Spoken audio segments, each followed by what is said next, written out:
from the high desert and the great American Southwest. I bid you all good evening, good morning, good afternoon, wherever you may be in the world's time zones, all of them covered by this program. Midnight in the desert. Yeah, one day I'll make a mistake and do it. The rules for the show are simple. No bad language, unless I say it. Only one call per show. That's it. Those are the rules. Again, they go on the floor. Then I notice every night I step on them and they're getting dirtier and harder to read every day. All right, first, a little bit of news. Tonight we have a show on Bigfoot, and oh, what a show we've got. You will actually hear from Bigfoot, and you will hear perhaps what that language means. It's going to be quite a show. Anyway, first, a little bit of news. Usually not good. Tonight is no exception. Russia continues to absolutely help us to death in Syria. They are now firing cruise missiles. You know, it looks like the typical, in fact, they showed it on CNN, looked just like a U.S. ship firing cruise missiles. Might have been, actually. I don't know. Anyway, they are flying them 1,500 kilometers. It's quite remarkable over Iran and Iraq, and then boom. Problem is that the boom, for the most part, is on the CIA-supported rebels that are trying to overturn the government in Syria. So, the Russians continue to help us to death, and there is a problem with the fact that their jets are over Syria, because so are ours. So ours have ROEs, rules of engagement, that dictate when we get within 20 nautical miles of a Russian jet, we have to turn around and skedat. So I don't know what kind of rule that is. Crazy. I guess to prevent World War III. Now, if we shoot down a Russian jet and then they shoot down one of ours and there ends up being a dogfight over Syria, well, that could lead to something very unpleasant, I'm sure. Jerry Brown in California is getting very serious now about climate change in California, and he is going to increase the California goals for climate change, committing the state to use just renewable energy for half its electrical goals. Wow. California uses a lot of electricity. So to cover half of it with renewable is going to be quite a job, and he wants to do it by 2030. That's remarkable. Well, no, he wants 15 years. He says they will do it, and they will switch half the electrical needs in California to renewable. Wow. Good luck, Jerry. Over the pulsating beat at an exclusive nightclub, the arms smuggler made his pitch to a client. 2.5 million euros for enough radioactive cesium to contaminate several city blocks. It was earlier this year, and we're just being told about it now, of course. And the men were plotting their deal at an unlikely spot, the terrace of Cocos Drive, a dance club and sushi bar in Chisinau, the capital of Moldova. The words were, "You can make a dirty bomb," which would be perfect for this Islamic State, said the smuggler. "If you have a connection with ISIS, the business will go smoothly." But the smuggler wasn't sure the client was for real, and he was right to be concerned because turned out to be an FBI guy. And, so that's that. Anyway, that's also the news, and there's a little more. It's been 50 years since we humans first realized that whales use sound to communicate, right? They also use sonar to hunt, navigate, to see effectively. That's how they see in the world. So what if we call whale songs are actually sonic holograms? Wonders Chris Savia, who advises those attempting whale interspecies communication to think like a whale. Now, how do you think like a whale? Or how do you think like a Bigfoot? All right, in just a moment, we are going to bring forth a couple of experts on Bigfoot. How would that be? One of them, I guess, is a Bigfoot researcher. Would that be a good way to put it? I think it would. And the other is an interpreter of Bigfoot sounds, or, put another way, Bigfoot language. And before the night is over, I suspect you're going to actually hear Bigfoot. So if that tantalizes you, then I suggest you stay right where you are. We'll break here and then bring forth our experts, all three of them. I'm Art Bell, and this is Midnight in the Desert. I love this song.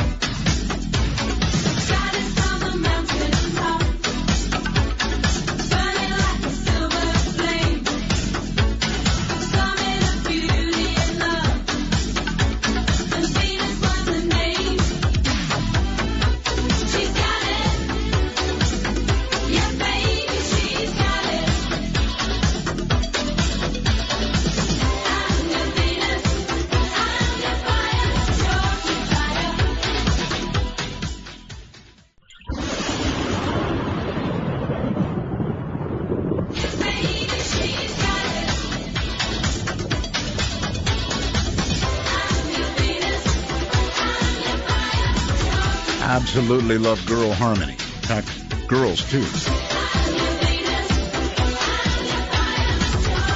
Gonna be good tonight, guys.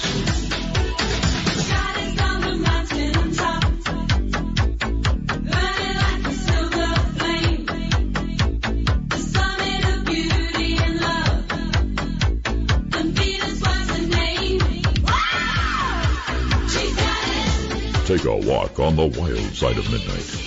From the Kingdom of Nye, this is Midnight in the Desert with Art Bell. Please call the show at 1-952-225-5278. That's 1-952-CALL-ART. That's the number. All right, so here we go. It is a Bigfoot kind of night. First comes behind door number 1, Ron Morehead. Now, Ron is an author, adventurer, and renowned researcher. He has traveled the world doing research of the unexplained, undiscovered, underexplored for 40 years. His research includes the scientific study of Bigfoot evidence, the possibility of connections between Bigfoot and the skeletons found in Peru and Bolivia, the Lovelock Cave, and the Minaret Skull as well. He is recognized around the globe for the best Sasquatch audio recordings known as the Sierra Sounds. Behind door number 2, well, let's make sure we have Ron. Ron? You got me. I got you. All right. Actually, I can see your picture because you're on Skype, and you kind of actually look a little like Bigfoot. Should have shaved. Few. All right. Behind door number 2, we have retired from the U.S. Navy as a crypto-linguist with over 35 years experience in foreign languages and linguistics, including the collection, transcription, analysis, and reporting of voice communications. He is a 2-time graduate of the U.S. Navy Cryptologic Voice Transcription School. Wow. Both Russian and Spanish, and has logged thousands of hours of voice transcription in his target languages as well as in Persian. He is currently teaching Russian, Spanish, Persian, philosophy, and comparative religions at Wentworth College in Missouri. Busy guy, and he's on the phone, I think. Hello, Scott. Yes. Okay, good. And Hello, now, before we get started, behind door number 3, calling from an isolated phone booth somewhere in Northern California, we have Mr. Foot. Now, he prefers to be called a fur-bearing American native, actually. He attended Forest University, has learned to avoid large gatherings, actually any gatherings at all, and he spends most of his time seeking edible vegetation. His hobbies include leaving puzzling scat dumps and occasional footprints in the dirt. He is here tonight to deny his very existence and therefore will actually have absolutely nothing to say. He will, however, be monitoring every word for authenticity. And there you have it, Mr. Foot. All right, gentlemen, welcome. Thank you. Thank you. Ooh, sorry, couldn't resist. So I'm not sure where to start. I have two, bios and sets of questions here that look a lot alike, so we'll do it that way. Let us begin with Ron, and the question is, Ron, what is it, 40 years in this now? Since 1971, so I guess it'd be more like 44 years. Why? Well, it gets under your skin. I with some other hunters encountered these creatures in the remote area of the Sierras, and they started interacting with us, and we were fortunate enough to record their vocalizations, and thus the Sierra sounds, which a lot of people have heard. They've been studied. And anyway, it got me involved in it, and ever since then I've been trying to figure out what it was all about and what giants are all about, because these things are huge. Mm-hmm. Okay, let me ask this. Were you actually looking for Bigfoot? No, I wasn't. No, not at all.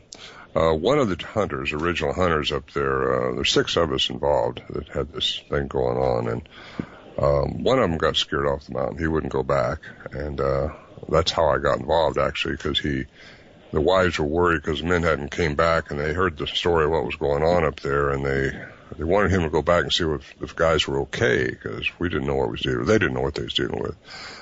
So he invited me to go with him. I was a friend of the family's anyway, so I got up there, and that kind of got me part of the group. That was 71, and so that's when I seen my first huge track, and that's when I got involved. Okay, you've seen a huge track. Have you actually seen a Bigfoot ever?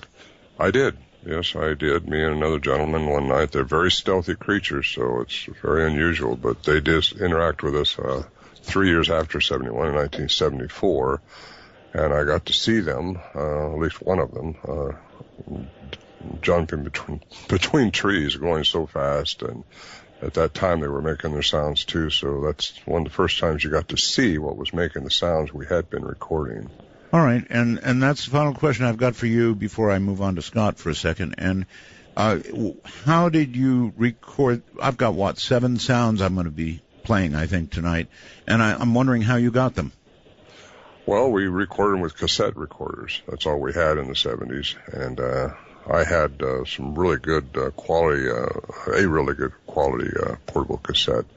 Unfortunately, all my tapes burned up in a house fire in 76, but Al Berry, an investigative reporter that we allowed to come in 1972, recorded them also, and he fostered some studies, which we can get into later, but we all used cassettes in those days. And May I ask one more? How do you get close enough to a Bigfoot to record the sounds? And, I've heard some of them, and they're very clear. I suppose you have to amplify them and so forth, but I would think you'd need to be here pretty close to get something this good. Well, it's not something we go out and try to do. It's something they come in and just allowed it. We had the mic, Al Berry had his mic remoted up behind our shelter about 40 feet, and they came in just close to it, and that's how he got those real clear recordings. Okay, that makes all sense in the world. And for many years, you suffered in having these sounds, but not having a clue what they meant, right? Correct. Didn't know what they meant. We thought between ourselves that they were communicating with each other, and later on trying to communicate with us. Okay. But again, we're not qualified as a linguist or anybody. A lot of people say they know what they're saying, but that doesn't mean a thing to me unless you're qualified. If you don't have the credentials behind your name, it doesn't mean anything. So right. Al Berry taught me that. He had a couple master's degree in science and also in English, and he was a writer, and he's deceased now, but he was the investigative reporter that we took in, and he said you got to have the credibility behind it. So he fostered studies and fostered the main study at the University of Wyoming, which lasted 1 year, by Professor Curlin, and that was a huge step for us because he established that the tapes were credible, that they were made at the time of recording. They weren't pre-made with a 60-cycle hum in a studio and transported up there. They were genuine. He showed that they weren't speeded up or slowed down, and all those things were important. Oh, yes. He gave that to a symposium up in British Columbia in 1978, and his report was written up into a book that they ended up publishing. So that was good, and it wasn't until our next guest, my good friend Scott Nelson, came along in 2008, and we tried, Al Berry and I tried for years to get some university that had the credibility to take these on again and tell us more, because what Curlin did was just establish the quality of the tapes, and the authenticity of the tapes were genuine. All right. All right. So now, Scott. Scott yes. is a crypto-linguist. That's the first time I've ever heard that expression. What in the world is a crypto-linguist? Well, I had a career in the Navy as what is officially called a cryptologic technician interpreter. Okay. And I was trained in the analysis and reporting and voice transcription in 2 languages, and had to learn my 3rd language, on the job, Persian. Wow. But, that's what we do for a living, is listen to the human voice on tape. Okay, so I'm not sure how the two of you actually came together, but I will ask this. When you first heard these sounds that Ron had come up with, did you immediately hear coherence in them, or did you go, oh, come on, or let me listen more closely, or what was your reaction? Well, when I first stumbled upon them with my son, and we were just kind of Googling information for a report he had to do, and I stumbled upon these sounds on a website, and upon the first run through, I heard something that I had to hear again, so I went back over it, and I went back over it, and I went back over it, and my son finally said, Dad, snap out of it. What are you doing? I said, Stephen, this is not a human being on these tapes, yet they are speaking a language. And my son said, what are you talking about, Dad? It sounds like coyotes or apes fighting. Right. I said, I know it does, son, but there's language here. What you have to do in order to hear it is slow it down like Dad used to do in the Navy. So I said, we've got to get a hold of these tapes. So through a little bit of detective work, I got a hold of Ron, and within several days, Ron had all 3 of the tapes to me. And you listened to them for how long before you began to realize that you were actually hearing a language? Oh, I could tell right away. Really? I could tell right away. Oh, yeah. Absolutely. And I think it was probably because of how many hundreds into the thousands of hours I spent listening to the human voice on tape, speeding the tapes up, slowing them down. Sure. Just hearing, that's why I immediately recognized, even with the rapid delivery that these vocalizations are given at, I could tell that if you slowed them down, you would hear articulated phonemes exactly like humans do. All right. I know I'm getting way ahead of myself, but the next question for you is, if you recognize it as a language, can you then give meaning to what we're going to hear? No, not yet. Not in a translation. We're way ahead of ourselves. I would imagine. Okay, given Scott more examples, or even many examples of sounds. Yes. Would that give you the key you need, or the mass you need to decipher? We would hope. Yes, we would hope that eventually we would be able to decipher. But our greatest hope would be to actually eventually sit down and have a conversation, because that's really the only way to truly verify the meaning of what we would call words, sentences, etc., is to sit down with the speaker and to verify the meanings of each and every morpheme. All So right. yeah, we're way ahead of ourselves there. I would assume yes, you would have to. You would need to, for example, observe a Bigfoot, even if you didn't have a conversation with him. You would observe him doing something, and there would be a sound attached to that something, and you would slowly begin to put meanings together, or what? Right. Yes, that would work. Okay. That would work. Well, extended observation of a Bigfoot, Ron, I take it, is not likely anytime soon. Extended observation? Yes. Well, Scott and I have been up there. We're trying to get more, cooperative sounds for him. But they're very elusive, and they're very, sensitive to the human exploitation of them. And it just hasn't worked out yet that we're able to record them again. Sometimes you'll hear them, but you're not walking around with your recorder on all the time. And it's just, it's a battle or I shouldn't say a battle. It's just a ongoing quest, I guess, to get that. But that hasn't been what I've been trying to do so much. That's what Scott, I think, has been wanting to do. We've spent quite a bit of time up there, 2009 on to 2011, I guess it was. But it's never able to capture the sounds that, like we did in the 70s. I've heard them, he may have also, but again, you're not running around with your tape recorder on all the time. And just, I don't know, these things there's an enigma associated with these, which we can get into, but I think they're a lot more intelligent than what we gave them credit for in the 70s. We underestimated what we were dealing with at the time, and it's been an ongoing adventure for me, is trying to find out just what they were all about, trying to connect the dots, so to speak, and what they might be. All right, well, a lot of people in the audience, not a lot, I would say you've got a more friendly audience than you would have nearly anywhere else, but even some in this audience would say, oh, come on, Bigfoot, how do we prove there really is such an animal? Such a mammal? I guess he would be a mammal, certainly. So, best evidence, either one of you. The best evidence is the sounds we have. First of all, I don't try to prove that to anybody, because the facts are going to present and prove themselves.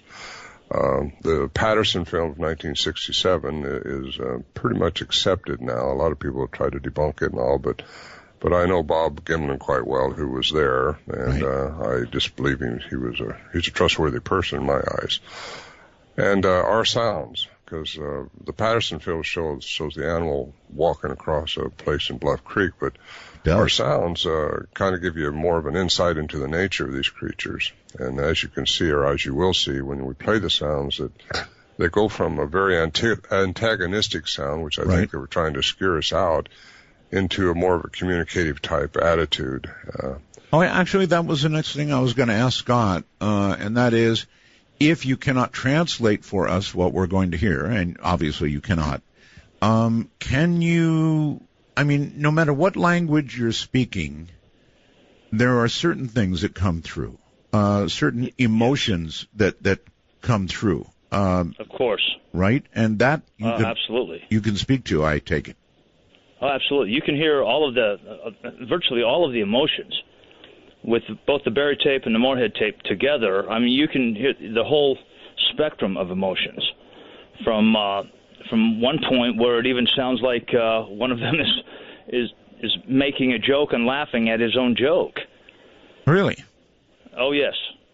Oh yeah. And then you've got aggression, you've got anger, you've got concern, you've got inquiry inflection, you've got response inflection, you name it. You've got virtually all of the characteristics of human language are evident in the Barry Morehead tapes. Okay. Let me try this question. We'll get to sounds after the break at the bottom of the hour, but I had a lady on recently who has been living with, she claims, Bigfoot for quite some time in her area. You know, I guess he picked, this is down in East Texas, actually. And she swore that she once saw a Bigfoot wearing a human shirt, trying to wear a human shirt. Is there any chance that could be true, that a Bigfoot would choose to try that after observing humans? Well, that's a good cry. I don't think any of ours wore clothes up there, but it's possible. I've heard those stories before that, the smaller ones might try to emulate some clothes on. I've had that question asked of me before. It's just, it seems very unusual, or maybe they're just they toy with humans. I think they think that we think we're smarter than them, and we do, but we're not.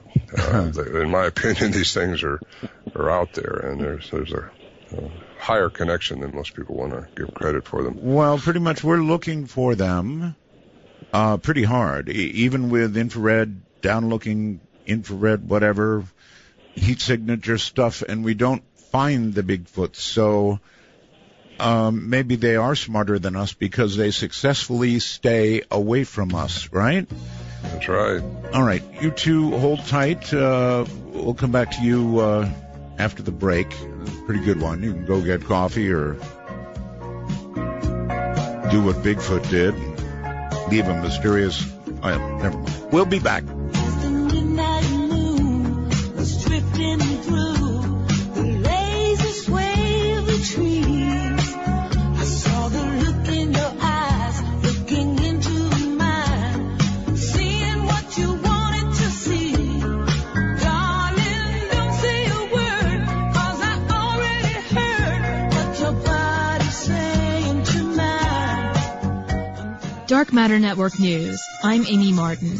Authorities in Moldova have arrested smugglers attempting to sell cesium-135 to terrorists in the Middle East. According to the Associated Press, the next exchange had been meant to supply Islamic State extremists with enough radioactive materials to construct a dirty bomb. AP has uncovered numerous instances in recent years in the former Soviet state where members of criminal networks in Moldova were caught attempting to exchange the radioactive materials.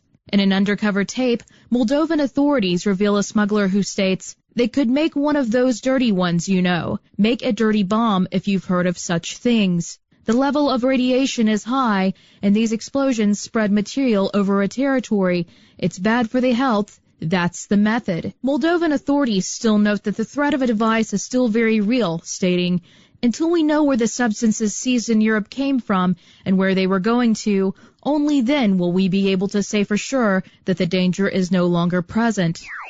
A recently discovered human ancestor may have used primitive tools and walked much like a human. Homo naledi, discovered in a South African cave, also participated in complex burial practices. According to anthropologist Jeremy De Silva, our science has known for decades that upright walking, bipedalism, preceded brain enlargement over the course of human evolution. But never before has it been so obvious. Homo naledi possessed a strikingly modern human-like foot, even though its brain was only about 1/3 of the size of our brains today. The estimated age of these fossils has not yet been determined. Wildlife may have made a big comeback at the Chernobyl exclusion site in the Ukraine. Elk, deer, and wild boar within the Belarusian part of the exclusion zone have been found to be biologically similar to wildlife in 4 other uncontaminated nature reserves in nearby regions. Wolf numbers are now 7 times higher in the zone than in other comparable areas. The wildlife are thought to be thriving from the absence of agriculture, forestry, and hunting. The area is still deemed unsafe for human habitation. A report by the National Science Foundation has found that scientists in Antarctica really like to party. The audit warned of unpredictable behavior from scientists consuming massive amounts of alcohol. According to the report, intoxication led to fights, indecent exposure, and employees arriving to work under the influence. 75% of disciplinary incidents reported were related to misuse of substances. While McMurdo Base has 3 bars and alcohol may be purchased at the Amundsen Scott South Pole Station, it is illegal to partake in spirits during working hours. The new report may lead to mandatory breathalyzer tests for employees in the near future. This has been Amy Martin with Dark Matter Network News.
In that darkest time between dusk and dawn, from the high desert, it's Art Bell's Midnight in the Desert. Now, here's Art. Here I am.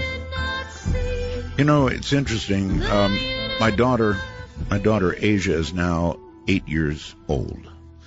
And so this last Christmas, I got her an Xbox for Christmas. You know, when she was younger, I used to tell her, hon, I got to go to work and buy diapers for you. She, of course, at that age didn't understand what I was saying, but tonight, just for fun, I went to get my kiss, and I said, hon, I've got to go to work because that's the only way we can buy games. She said, go to work. Not sure how I felt about that, but anyway, my guests are Ron Morehead and Scott Nelson. Here's Ron. You're back, right? I am. Okay, good. And if Scott hasn't passed out yet, he's here. Yes, I am. Okay, Scott, unfortunately, is in a room full of big servers making noise in the background. So we actually made him take his sock off and put it over the phone. And so if you hear him shifting around, like backing away from the phone a lot, well, you can judge for yourself what that might mean. All right, you guys.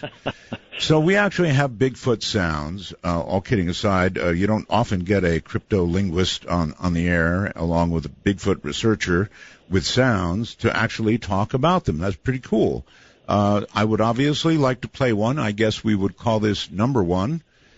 And if that's okay with you, that's exactly what I'm going to do. And I may play it actually twice, just so or even more than that, you never know. Let's play it once, and then we will talk about it. So here it comes, I think. Ready?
Good Lord.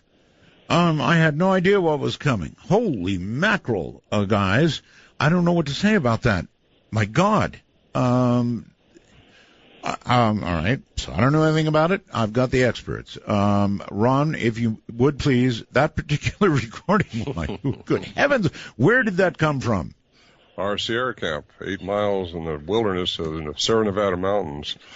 We were recording these creatures. It was pretty intimidating to start with there, and as you might have guessed, when these things are pretty close to us, too, right outside our shelter quite often.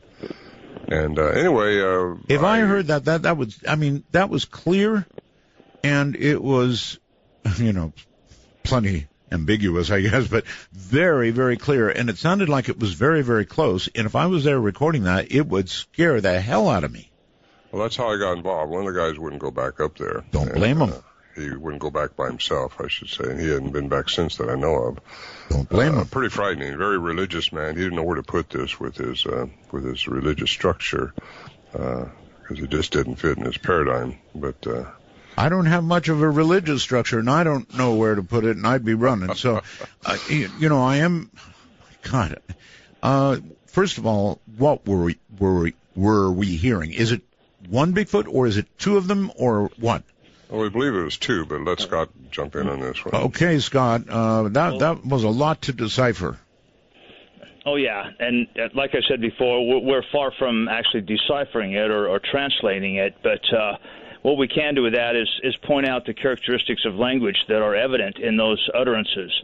And what you have there is obviously a male. And when you slow it down, you can really hear it. You don't have to be a PhD in linguistics specialist to hear the language. All right. That is not slowed down. I'm sorry to interrupt. That is regular speed, right? Yes. Okay. Yes. Okay. But when you slow it down, especially, if you listen to it long enough, even the layman can hear that you have a female and a male having discourse, conversational turns, where they take turns in speaking to each other. I agree. Yeah, so you listen to it enough, you can hear it even at real time. You don't have to slow it down.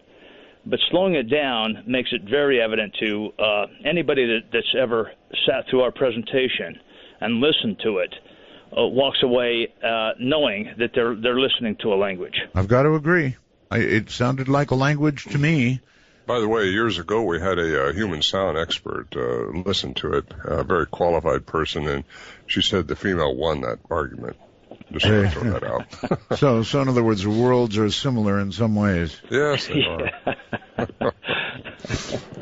We're going to listen to this again, and Scott, as we do listen again, what should we be listening for to try and make a little sense out of this? I mean, not that we'll understand it, but I mean, is it a fight? It sounds like that to us. It sounds like that they're at least in a higher state of agitation. But then again, the more you listen to it, the more it begins to sound like a married couple. During just in a regular conversation. Yeah, for a married couple, yes. You can hear a human say something in the background. What is that? Mm-hmm. That was Warren Johnson, who was basically the oracle up there for us until he passed away, or unless he wasn't there and I was, then I would be the one that would call out to them or try to entice them. We at first we were intimidated by it because the sounds are pretty intimidating, but after a while you realize they weren't going to break through the shelter at us, and they knew we wasn't going to shoot at them. We all had guns. We're hunters, a hunting camp. And so that was Warren Johnson, and he was just yelling out at him. Ron? He said, that's not very nice. You said you had a gun, right? Yes, we have guns. If you were able to take a bead on a Bigfoot and choose to either pull the trigger or not, what would you do? I wouldn't. You wouldn't? No. No, there are more to them than that, and I think if you had that aura about you, I don't think we'd had the encounters we were having. They're very stealthy, very elusive, very fast. I can't begin to tell you how fast they are, the way they move. No, I wouldn't shoot at them. I think they're more like a people than they are than they are an animal out in the woods. Well, it's like an They live in the ultimate, woods. it's like an ultimate question that gets a lot of debate about whether just one at least should be shot so we identify a species. Art, we just had that debate this last weekend. Scott and I did at a conference we had in Oklahoma, and pro-kill people were there to do some filming, and they got booed off, I tell you, for the most part. It's a series called Killing Bigfoot. And really, they said, you just about have to kill one, bring it in for science to accept them. And I said, no, you don't. There's so much anecdotal evidence now and you got DNA. There's all kinds of things that you can pull out of the wind now or pull out. All right, well, I'm going to play this number one again, and Scott, we should be listening to this kind of like you'd listen to a husband and a wife. Sure. Possibly in a minor dispute. I guess I'll put it that way. Okay, here we go.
I get it.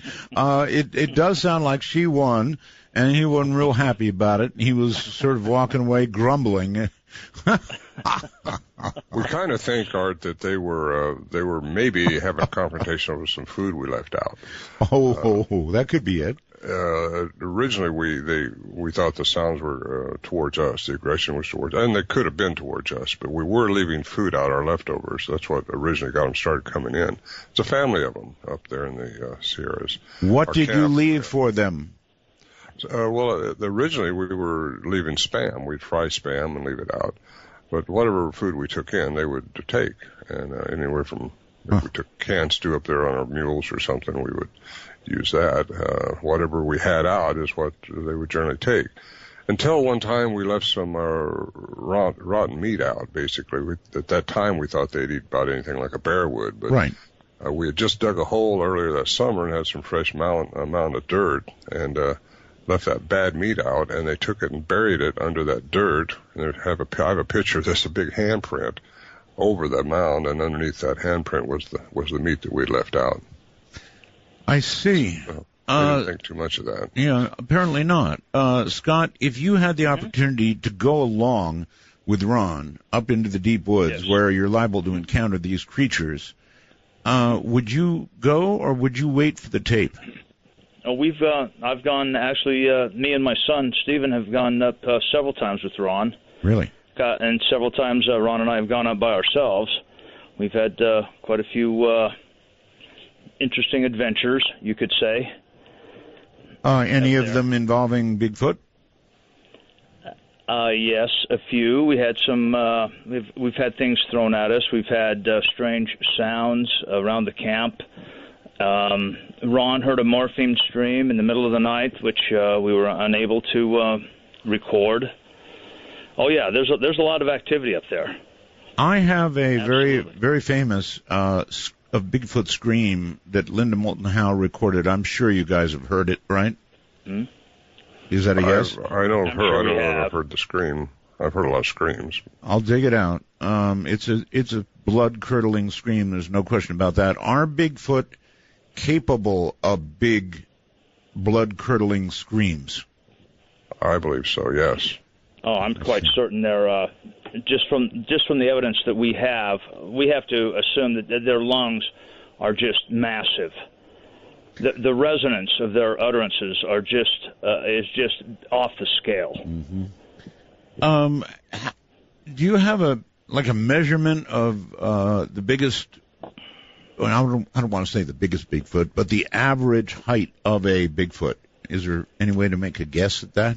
There really isn't. Depends if they're a young one or not, or just I have reason to believe there's some that are 12 foot tall. Wow. We had prints up there, 9-inch prints along with 18-inch prints. So I think that was an adolescent and its mother. And this huge one that we never found it right in camp because I think this thing is just so big it just can't stand behind one of those trees. But it had a 25.5-inch track, the biggest one. I didn't talk about this one for a long time because the distance between the tracks were 13 feet. And that's just, you got to do the math on that. We followed it till we couldn't follow it anymore, off into oblivion there. But it was just quite remarkable how something so big can still remain so hidden. Yes, it is. Some would say impossible, but maybe not impossible. Ron, you're actually up in Bigfoot country, right? I am. I'm on the Olympic Peninsula now. I live in Washington State. How about you, Scott? Where are you? I'm in Missouri, which is also Bigfoot country. Okay. And somehow East Texas. I don't know why, but it seems like a lot of reports in East Texas. All right, you guys, I want you to listen to this. This is reportedly the real thing. It does come from Linda Moulton Howe, who investigates this kind of thing. And this is the sound that she came up with. Listen.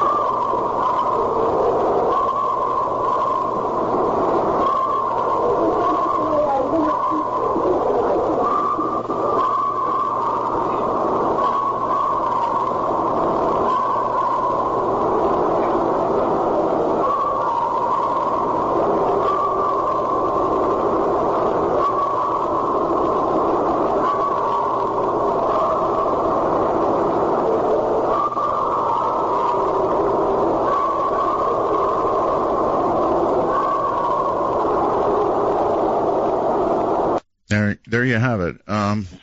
At a distance, recorded at a distance, obviously, but boy, that doesn't change the tone of that at all. Yikes! Yeah. Any reactions? I have heard. I've heard that sound actually, and there you go. I've heard other sounds very similar to it. It's hard to say what it represents.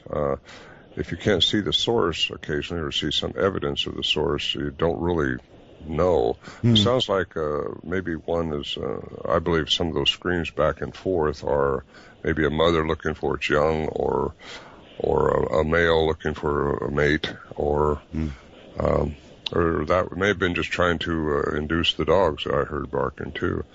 I've heard them up at our area screaming out at a distance and you'd hear a bunch of coyotes off in the distance. Yes. The coyote sound. As Scott mentioned a few minutes ago, the one thing they don't hide is the amplitude, and the sheer volume in which they can speak will blow your head off just about. It's so loud, especially when they're close to you. Now, my comment would be whatever it represents, I don't want to see it.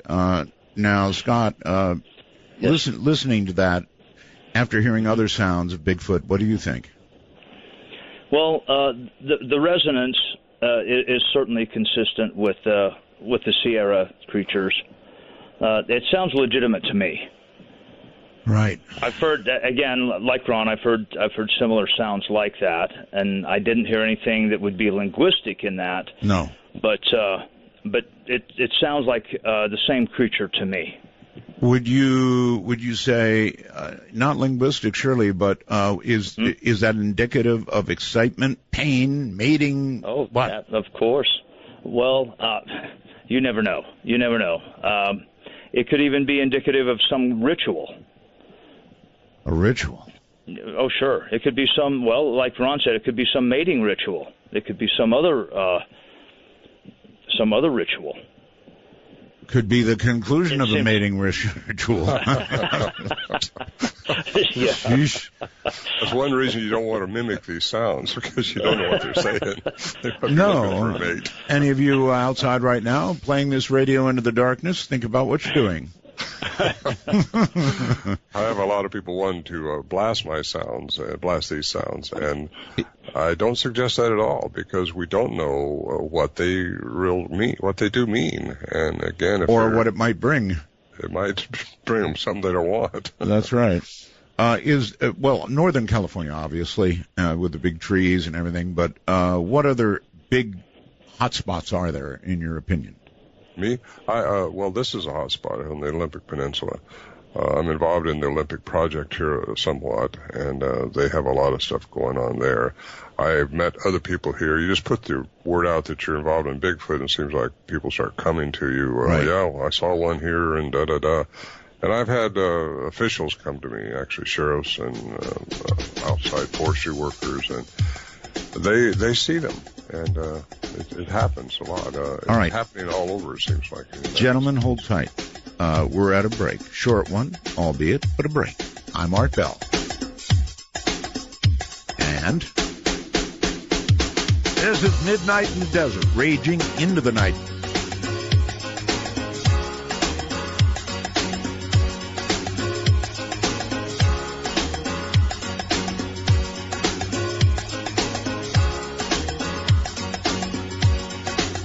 Oh, what a night.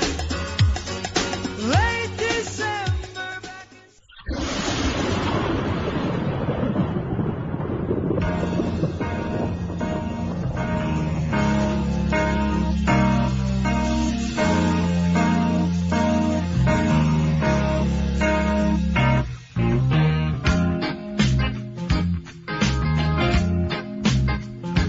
When you walked into the room, there was voodoo in the eyes. I was captured by your style, but I could not catch your eyes. Remember, when calling Midnight in the Desert, let the phone ring until answered. These calls are unscreened for your listening pleasure. Call 1-952-CALL-ART. That's 1-952-225-5278. Not yet. Not yet. Don't call yet. We've got a lot to do on the show. Ron Morehead, who is a author, adventurer, and renowned researcher, Bigfoot researcher, is with us, as well as Scott Nelson, who is, believe it or not, a crypto-linguist. This guy has a lot of experience with the U.S. Navy.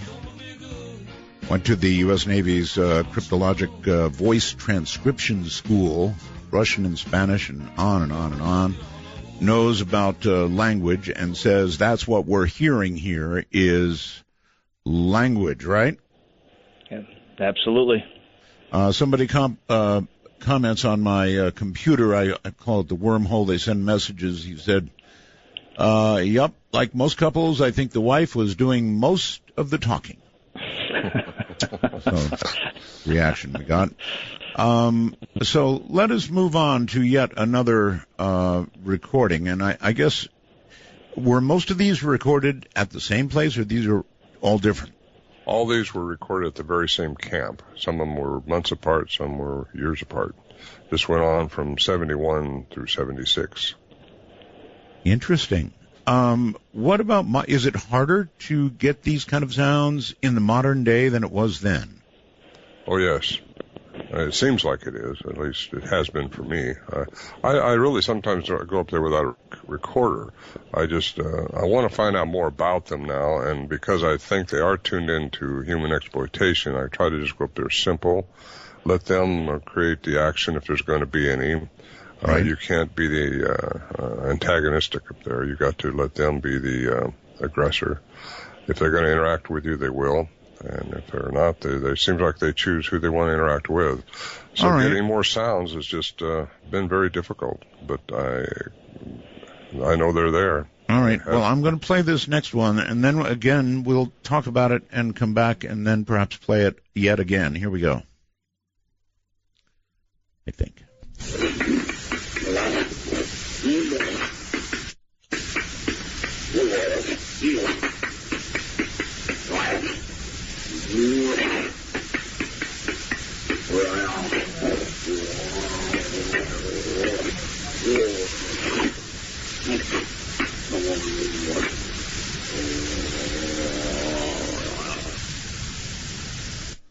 That was very, very, very different. I don't know where to start. What do you think we were hearing there? You want me to chime in on that? Yeah, sure. Anybody, anytime. I don't care. I think, I gave you that one because it sounds like they've got rhythm.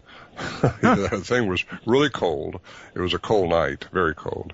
And he might have just been trying to stay warm. I don't know what the deal was. I thought I'd give you that one just because it's, I don't know what he was trying to do. Well, I don't know if you know, right, Scott. Have you analyzed that one at all? All right, wait.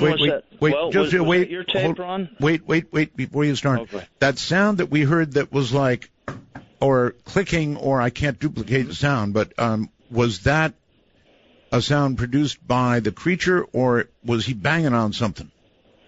I don't know. We didn't see him doing whatever he was doing. He was slapping. I think he was slapping on himself. He might have been slapping on a rock. I don't know. No, I don't think that was audible. That was not auditory. That I don't think he was not producing that with his auditory tract. Oh, okay. So you think that might have been a slap? That's what I think.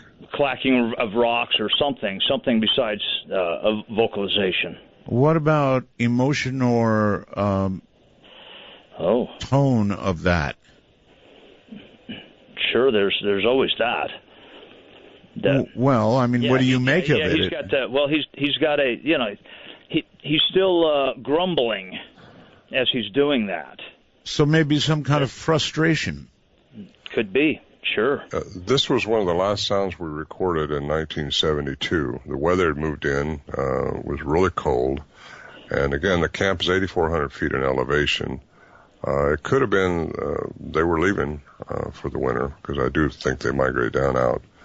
I don't know what it represents. Okay, well, here it comes one more time. People can decide for themselves.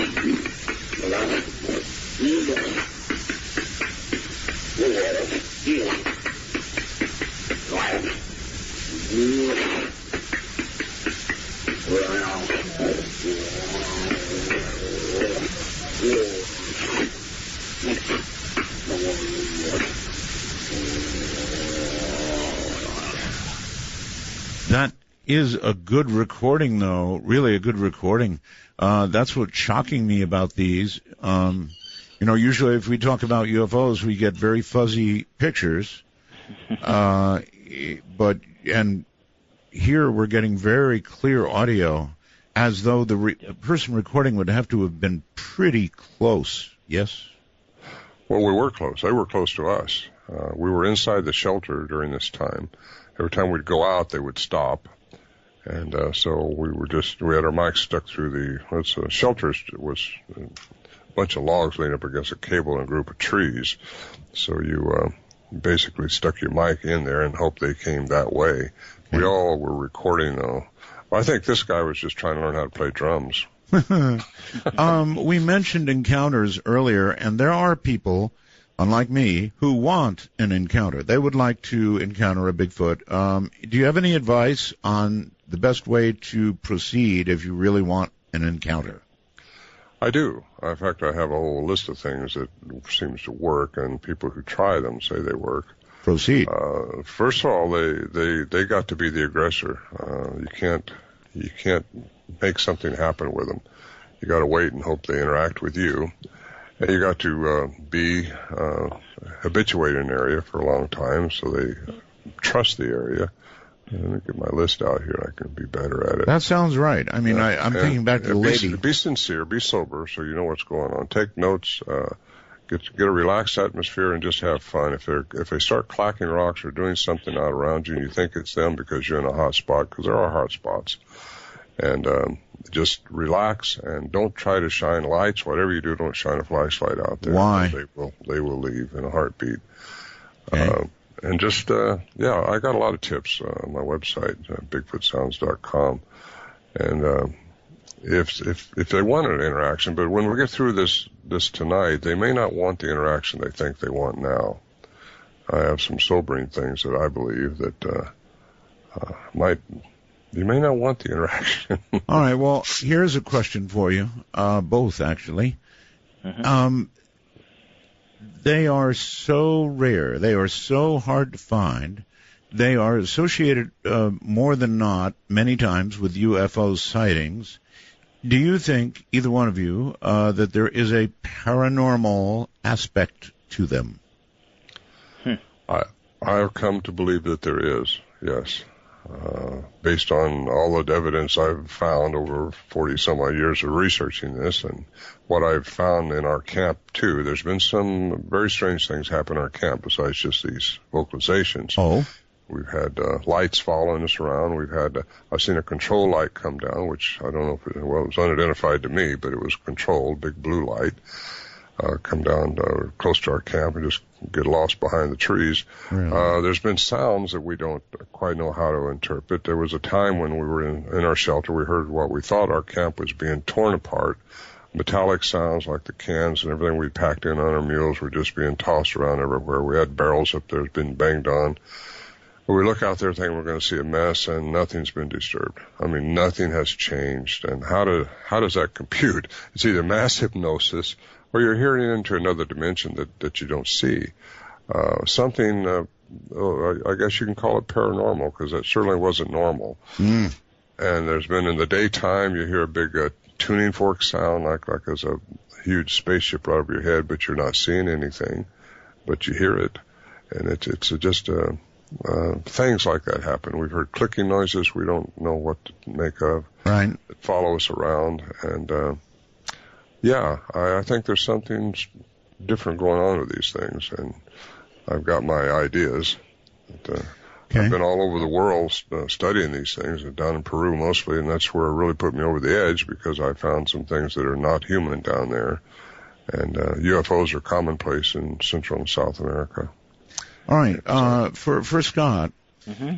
Yes. Scott, what is this that in your mind, after all your study, absolutely makes this a language? What parts of it say this is a language? Well, first off, the Morehead tapes display virtually every characteristic of human language that there is. The most important being, again, the conversational turns between two creatures, taking turns, speaking to each other back and forth, the repeating of morphemes, or what we might call syllables or minimal words. Right. Between the two of them, exactly the way humans do. Right, I heard it in that first recording without question. Absolutely. Yep. Is that there's just too many characteristics of language evident in the tapes that it's undeniable. It's undeniable anymore. All right. One question for you, Scott, is how do you know these tapes are real? And actually, have you been there when some of them were recorded, or no? Then how do you know they're real? Didn't. Well, that's one of the things. That was one of the three conclusions I came to immediately upon hearing it. That's what blew me away so quickly. Is that I spent a whole career listening to the human voice on tape, and I had been trained in every method of deception possible. Right. I was a Russian analyst, so and the Russians were the best during the Cold War. The Russians were the best, and I was trained in every deceptive method that the Russians used. And when I first heard these, my first impression was that even the Russians could not have faked these, especially not in 1974. Right. And at the time, I didn't know that they'd already been, analyzed by a sound expert, Dr. Curlin from the University of Wyoming, and he had already proven that the tapes could not have been faked. There are, I believe, professional experience. Right. There are, I believe, certain ways to prove if something has been either created with a program or modified with a program. Absolutely correct. Whether it's an original recording or not.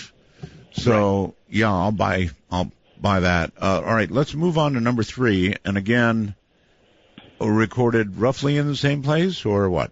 Same place. Uh-huh. Same place. Right. Number 3. Here we go. I think.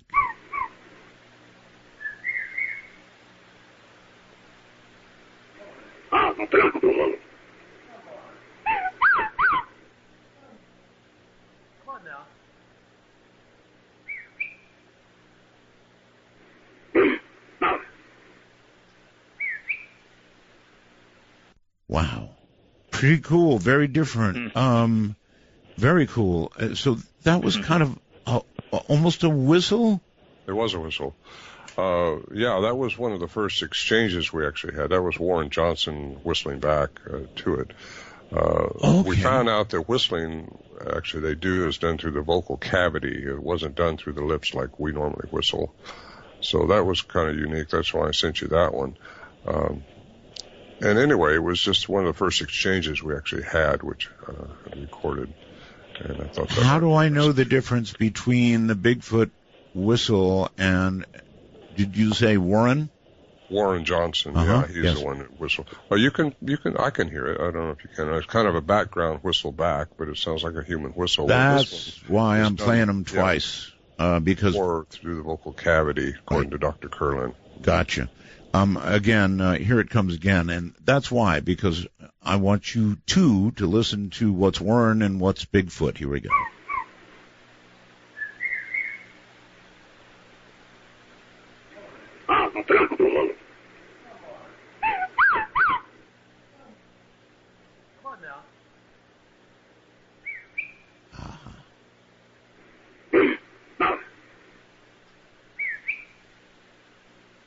Okay, that time I could go Warren, Bigfoot, easily. Yep. Got it. So is whistling, it's a form of communication, obviously, but I mean, it's part of their language, Scott? Well, we don't know yet. It's certainly not language articulated in the same way that humans do.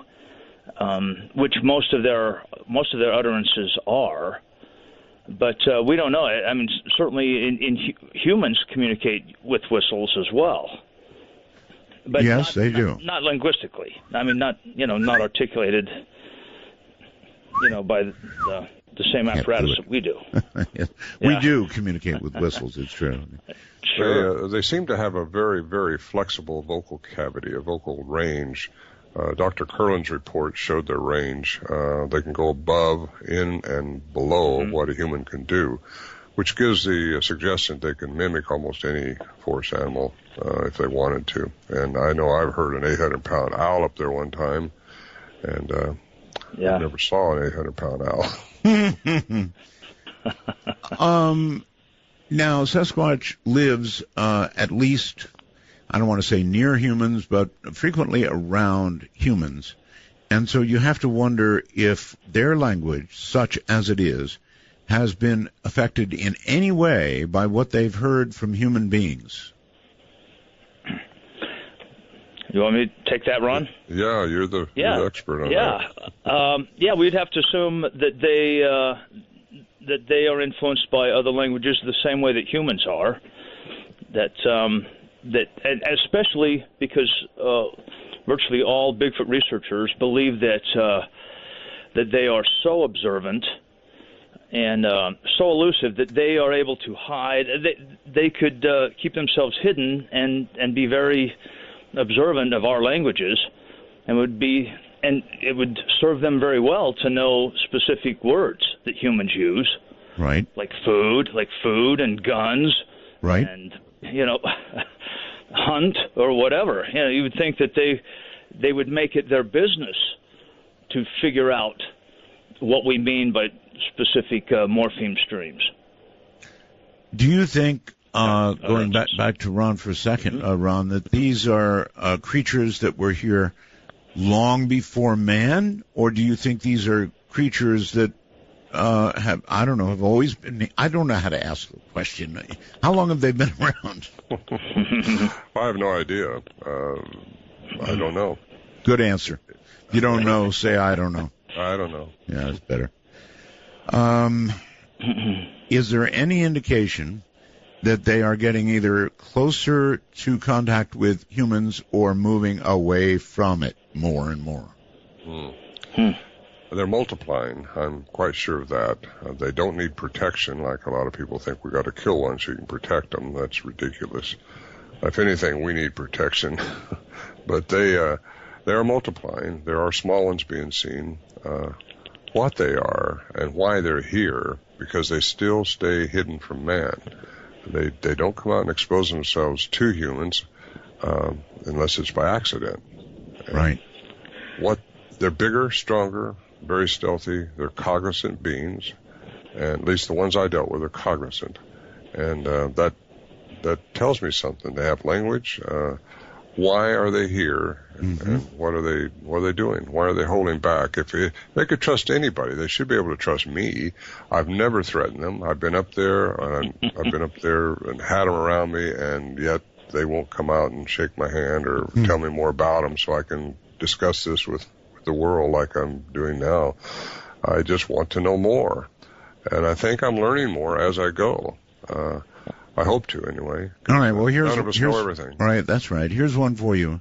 We've discussed this on the show recently about whether, for example, a human being, do you have the ability to know when somebody is staring at you?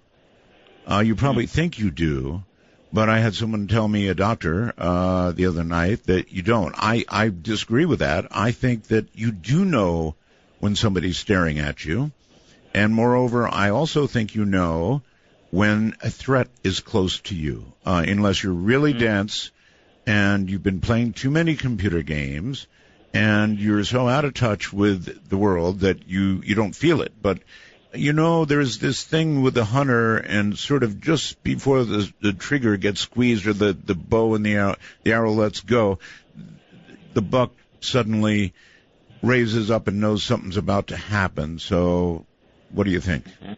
I think it's a process called quantum entanglement. And I seriously, that's my term for it. I think within every human being, we have the ability to perceive things, and that's through the pineal gland. And if it can catch the vibration, if you can communicate with each other that way, telepathically, I think animals sense things like that. And I believe what you're saying, that an animal can, if you entangle it, and these things can entangle you. There's creatures, these Bigfoot creatures. I've been entangled by them, paralyzed basically, and not out of fear, just basically could not move. Me and Warren Johnson. I say this because if they have a way to sense danger, then maybe they also, are relaxed, and when you're around, they sense that you're not a threat, and so they make sound, even though you got guns. Absolutely. Yeah, I'm sure if they thought we was going to shoot at them, or they wouldn't have done what they did with us up there. And I don't know why they did. I don't know why we were chosen. We didn't realize how unique what we had going on was at the time. We just thought we were having fun with it, basically. And you might be able to tell that from some of the interactions we've had. But Al Berry, the investigative reporter that went in 72 and recorded some of these sounds you're hearing, he was doing a job. He thought it was a hoax at first. He couldn't believe the story. And he interviewed us all. We finally agreed to let him go in. And he was looking for a hoax for so long. I didn't even know it. I thought he was up there as part of the group. But he was going through our bags when we were out walking around. He was trying to find a hoax. Couldn't believe it. What kind of story did he write? Well, he wrote a book, a Bantam book in 1978, I think it was, 76 it was, about our up there. And he ended up believing it inside, but still the science in him wanted to not believe it because of the strangeness that were going on around. How could these things not leave more evidence besides their tracks?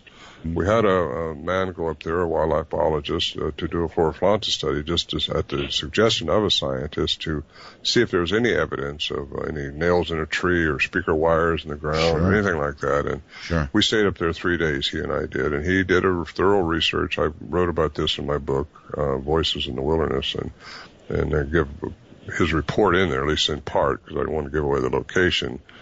But he couldn't find any evidence of something like that. Of course, we knew it wasn't happening, but again, we're 8 miles back in the wilderness, and it's quite an imposing trip. It's not like a walk in a park.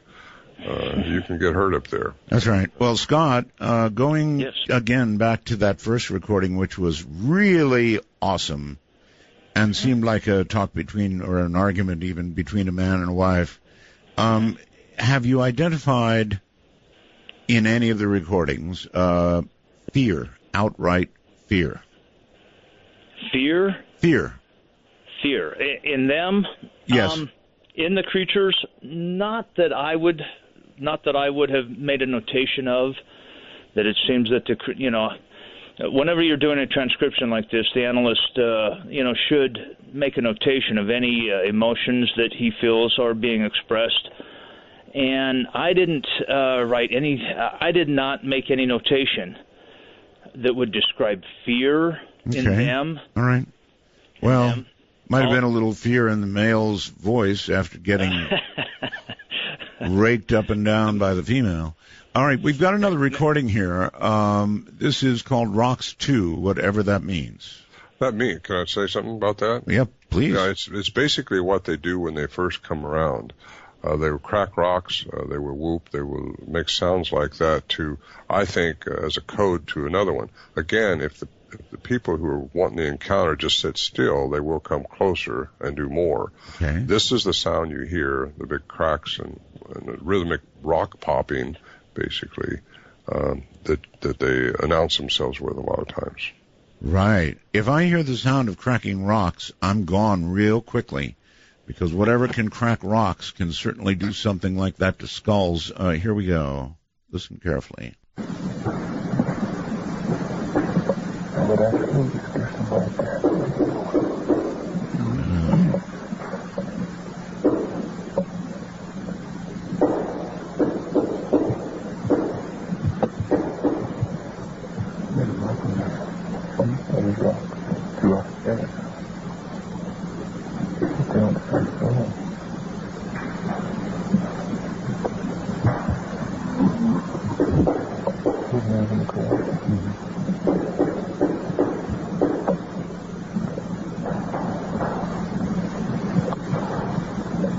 Wow. Actively cracking rocks. Holy moly. I don't know what to say about that. It sounded like big rocks, too. I might say this. The man we took up there, Joe Hauser, who is outside, he's a survivalist, he's a wildlife biologist, very qualified, and he found a batch of rocks over behind a huge outcropping that were not indigenous to the area. It was a pile of rocks, which I had never noticed before. None of us had. And they were brought from the river way down below, 8 miles trek. No one hauls rocks up there, believe me, but they were not from there. And we've often wondered were those rocks that they were pounding together that night. Yeah. Holy moly. I guess, Scott, in that, not a lot for you to decipher, huh? No, unless, that we have to assume that there's some meaning in there's some purpose as to why they would clack the rocks in that way. So there has to be some meaning, but not necessarily linguistic. Well, communicative possibly, but not linguistic. Absolutely. Yes. Right, yeah, right. What about you, Ron? Any guesses about what rock cracking might mean? I think it's a code. They're talking to each other or without vocalizations. They're sending messages to each other, because they'll do that also with whooping sounds, that'll be the next one you play probably. Right. But the whooping sounds have different intonations, and they're not meant directed at the humans that are present, I don't believe. And they are meant to some type of a signal to another one. And it isn't until they get past that stage that they start making their sound. Okay, in this rock cracking audio that we have, is it one creature you believe cracking these rocks, or is it a communication? Are we hearing a communication back and forth? Are there two creatures involved? You're hearing two. There was two. There was back and forth. They were from different directions. I recorded that night, and that's the night I actually got to see one. And you'd have one over here and then another one a couple hundred feet away. And they were either hitting rocks or banging wood. Were they covered in fur? Well, it was... The one you saw, I'm sorry. Well, I'd call it hair, but... Hair. It's... I can't tell you that. It was dark. There was a bright moon out, so it's just as you see in the dark figures, you don't know really what they're like. I mean, I couldn't give you a definitive description of what I saw, just that it was very fast. It was moving between the trees. My friend got to see one at a different time that same night. Really?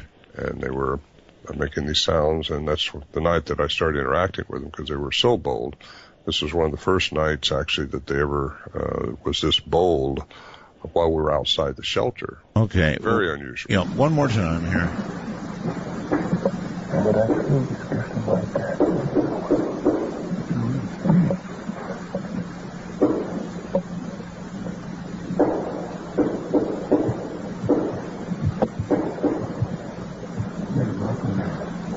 That is rock. Rock. Right.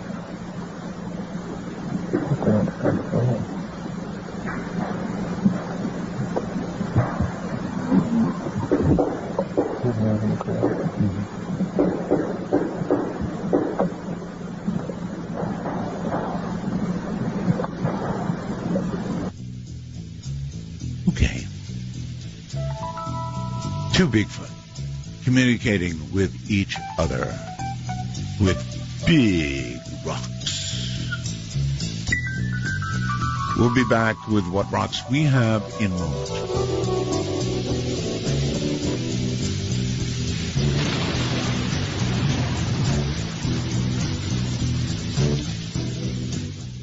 Dark Matter Network News. I'm Amy Martin. An anti-drone death ray will be up for sale soon. The device, which can dynamically identify UAVs and lock onto targets detected in a specified no-fly zone, features a directional antenna which effectively shoots down the drones through signal jamming radio interference. The device is scheduled for distribution through Colorado-based company Light Eye and hopes to be sold to governments and airports. A V-shaped UFO has been reported recently as captured on film in Plush, Oregon. According to the eyewitness who was camping at the time, an extremely bright white light appeared in the western sky as if an aircraft with landing lights was flying directly toward the campsite. The witness reports, suddenly, one at a time, bright orange lights dropped out of the area where the first bright light had been. The orange lights faded away almost immediately, much faster than a typical flare drop from a military aircraft and much brighter. The object suddenly appeared northwest of the initial sighting, preceded by a bright white light and more orange lights falling from it again. This was witnessed a third time at the location of the original craft, with this series of lights alternating again back to the site in the northwest. Photos can be found in MUFON Report 70932 on the Mutual UFO Network website, MUFON.com.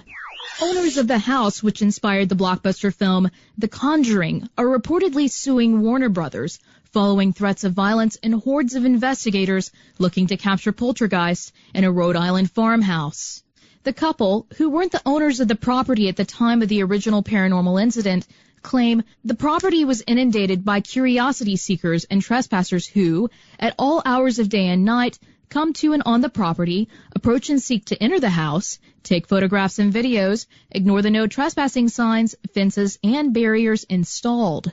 The movie itself chronicles the real-life memoirs of Ed and Lorraine Warren, the paranormal investigators made famous by the Amityville horror incident, also founded the oldest ghost hunting group in New England in 1952. The sequel to The Conjuring, scheduled to debut in 2016, will feature the Enfield poltergeist incident, also made famous by the Warrens, though many still consider the original incident to be a hoax.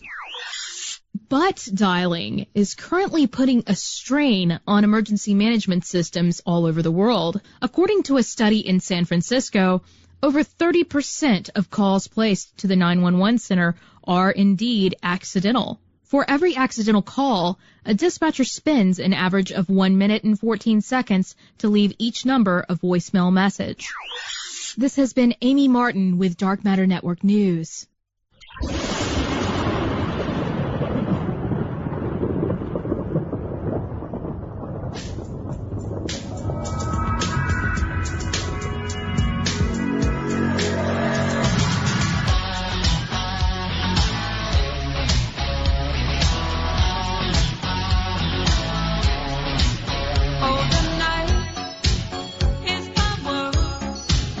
City lights, painted girls.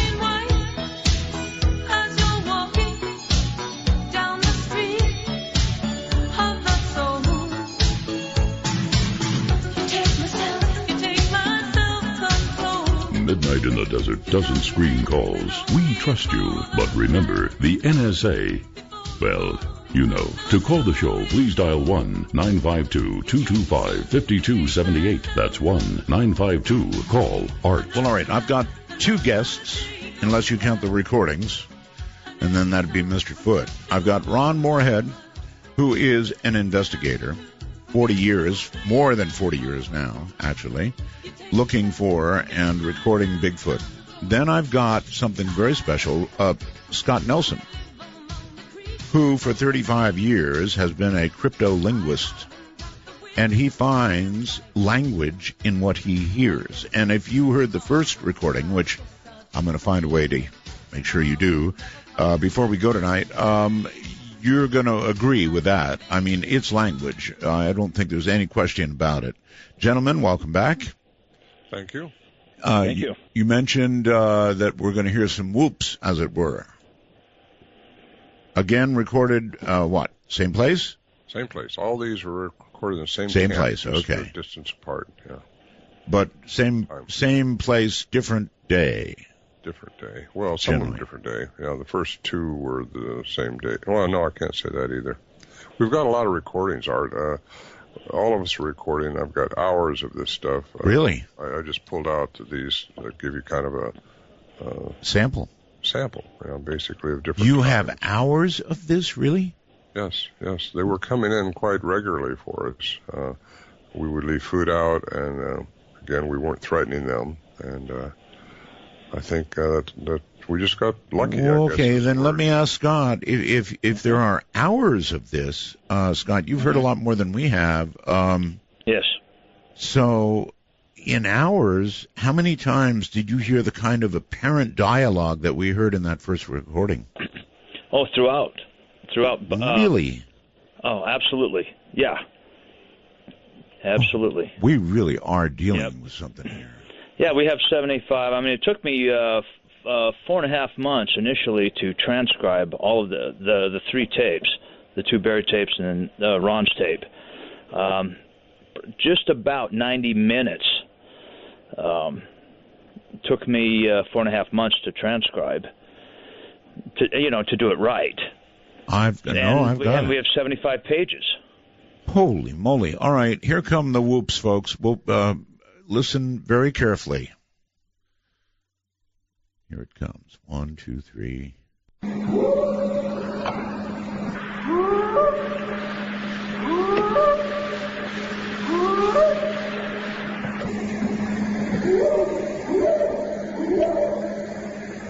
Ooh, good one. Is that two separate creatures, I presume, or I think? It was a night when there were three of them in camp. Three creatures, yeah. And so we had a lot of whoops that night. It was right after the rock popping, actually, that you heard last session we had here. But the whooping was, I think, between a couple of them, back and forth, and different intonations. I got different whoops than just those, but those are two kind of unique. I thought they were good. Scott, any emotion that you can attach to whoops? I mean, is it a way of one attracting or another, or just letting you know I'm here, or what do you think? I would assume that it was something like that. I would assume it's something locational or something like that. I didn't sense much emotion in that, but certainly some purpose to it. Maybe location. All right.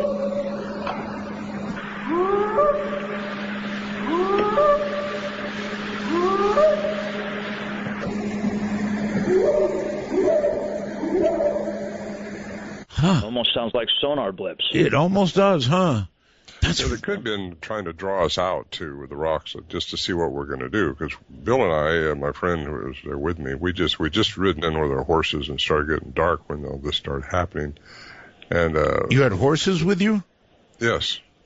Oh, I'm curious. How did the horses react to these sounds? They were paralyzed, just frozen. They don't scuttle or nothing. They just stand there still. Their ears are pointed right out towards where these sounds are coming from. I bet.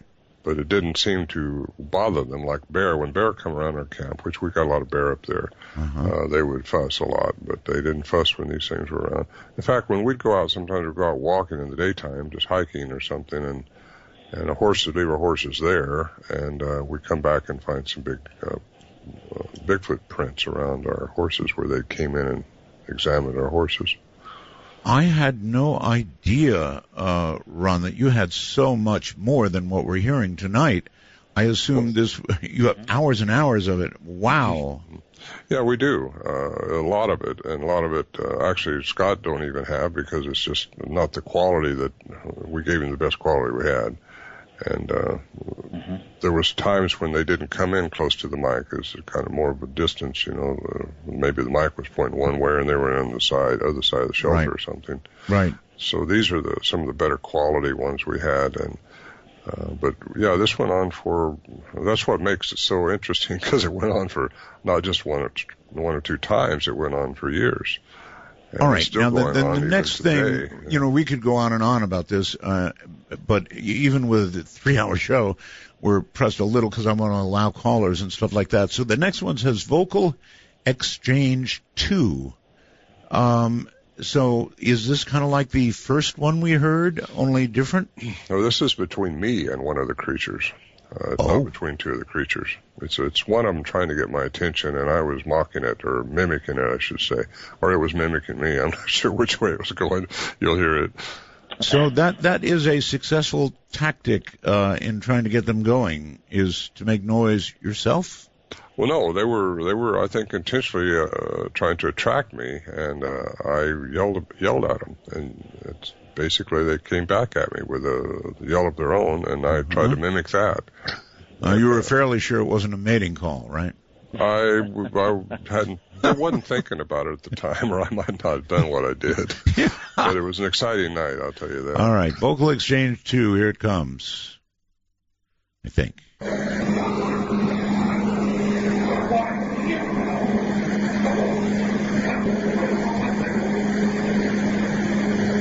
Please come talk to this.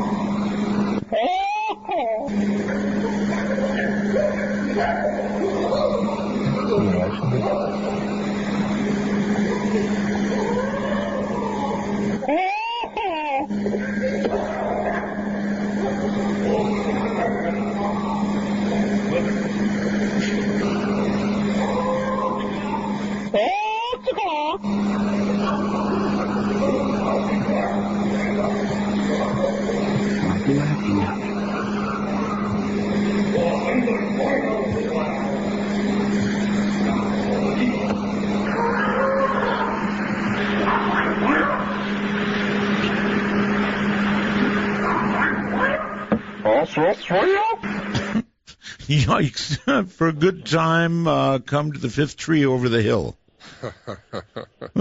Gee. Yeah, I was having a good time that night. Sounded like it.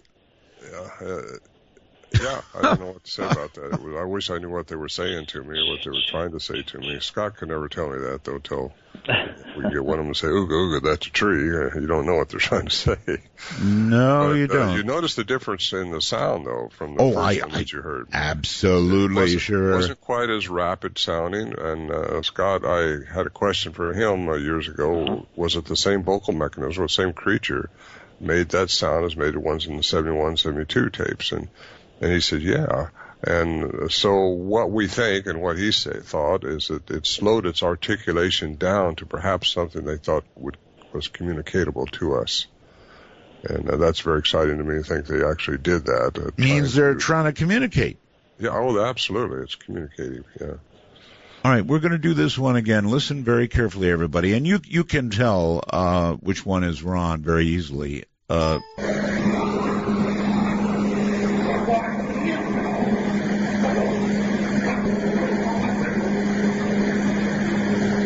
Please come talk to this.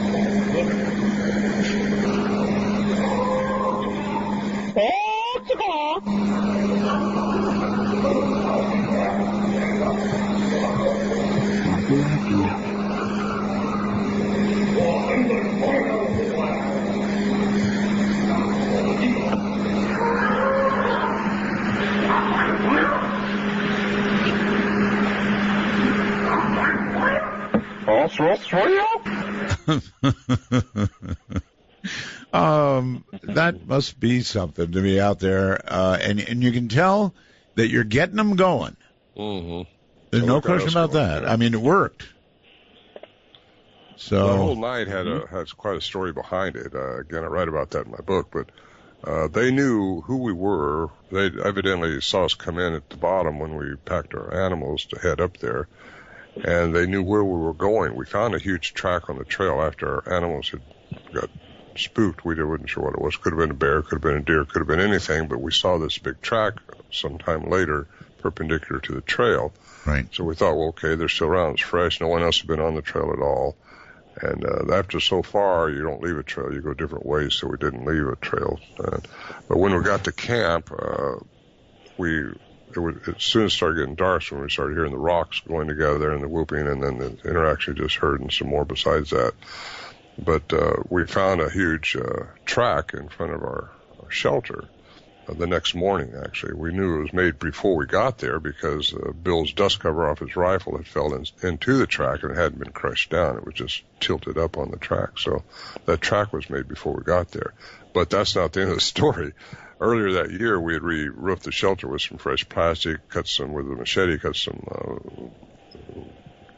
vines off over at the spring, some alders, put it up on top of the shelter. They were pretty dried up by the time this came around, and there was next morning we found 2 fresh alders been twisted off of the spring and laid up there. Mm-hmm. And these we found where they were actually twisted off. They were 1.5 inches round. No human could do that, but it took an opposable thumb to make that happen. What strength they got to have. But that's kind of like they knew we were coming, where we were going, and that's sentiency. Yes. Pretty smart. Why? Like they were happy to see us. Right. Everybody always asks, and I'm getting messages on my computer called the Wormhole, why no bones? Why no bones? Why no remains? Are they, do they live forever, or what? Well, the native lore is that they take care of their own. If they're like a people, like I think they are, they probably bury their own, assuming they die, we don't find bones of a lot of animals. If anything lays around in the woods very long, it gets consumed. Nature takes care of itself. It does. So it's not so unusual to not find bones. Okay. Somebody else said, well, you saw one, and they asked, can you describe in any way the face of the creature? No, I can't. It was just fast. I remember that. It was just extremely fast. No human could go through the woods that fast. Right. It was a bright moonlit night. By the time it got dusk and started getting dark, it really wasn't dark. You could read a newspaper at 8,400 feet in those mountains. And it was so bright, the moon was. That's why we got just looks of them bouncing between the trees. I sure don't know any animal that makes a sound like we've been hearing. No. Well, no, just a Bigfoot. Scott? And I'm not sure all Bigfoots talk. And humans. And well, I don't know about humans. Some of those sounds I would not ascribe to a human. Yeah, right. Certainly not that first one we played. That was incredible. All right, we have one more new sound to play, and I think time to play it. Yes. So let's do that. You want to say anything about this, or should I just... Well, I think this is a question that they're asking me, and I don't know what they're saying, but it just sounds, the intonation is like they want me to say something to them. And I call it the question. They call it question because it's just, it's always puzzled me as what they were asking me, and I don't know what it was, and I thought it was kind of unique, so I gave it to you. All right, here it comes.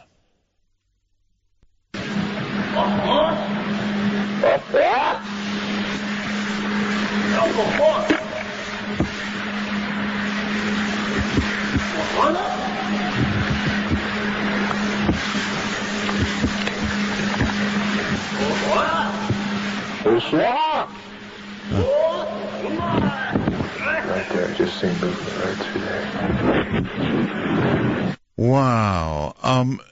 Yes. You could almost hear almost an inquiry. Maybe one of the sounds you made them respond in that way, trying to ask you a question, huh? I think so. I don't know what, but we were just, again, when they started off that evening, we just ignored them. That's how you get them to come in. And we were just, we had a stove fire going. We packed a stove up there years before and assembled it after we got up there on mules.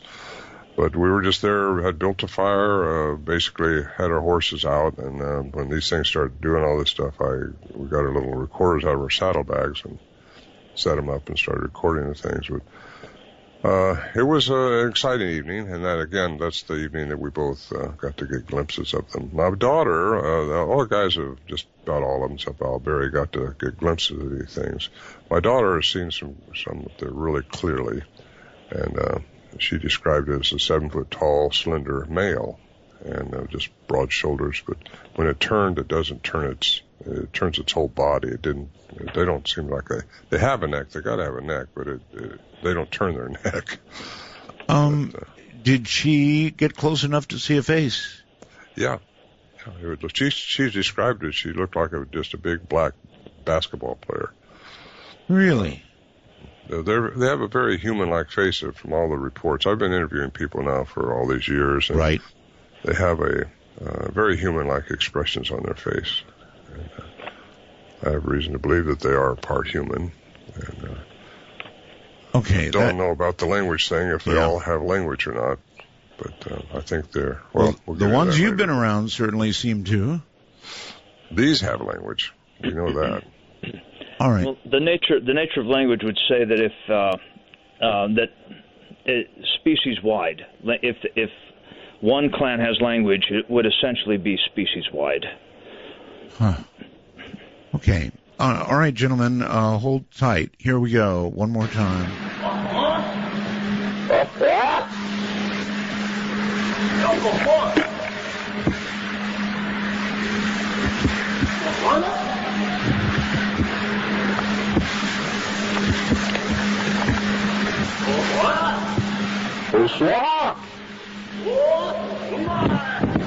Right there, I just seen movement right through there. All right, so now here's what we're going to do, folks. We have two experts with us, one an investigator, the other a linguist, a crypto-linguist at that, and a lot of experience with Bigfoot between them. So if you have questions about what you've heard, by all means, I'm going to open up the lines. We're headed shortly into a break, but I'm going to open up the lines. Our public number is, you would dial a 1 and then area code 952-225-5278. Again, area code 952-225-5278. Now, if you have Skype on your iPhone 6, your Android, whatever it is, if you don't have Skype, download it. When you get it, just go to the Add a Contact part, and if you're in North America, meaning America or Canada, you would enter MITD 51. That's MITD as in midnight in the desert, MITD 51. Then we'll be on your contact list. If you're outside the U.S. and Canada, it's MITD 55. So with all of that information down, knowing we're ready to take calls, I invite you to pick up the phone and ask whatever you would like. But these are the clearest, wildest Bigfoot sounds I've ever heard in my life. We're going to replay that, number one. That was awesome. I'm Art Bell, and this is Midnight. Sailing away on the crest of a wave, it's like magic. Oh, rolling and riding and slipping and sliding, it's magic. And you, and your sweet desire.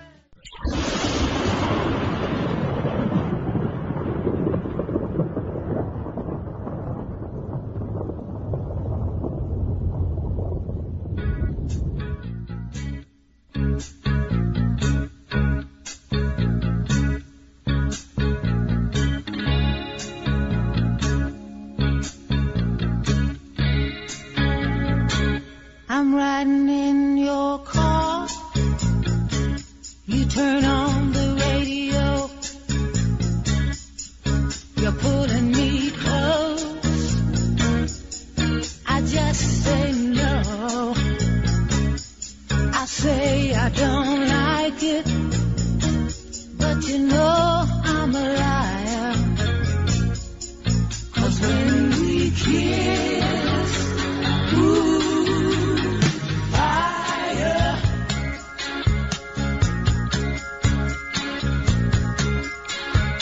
Late at night, you're taking me home. You say you wanna stay. I say I wanna be alone.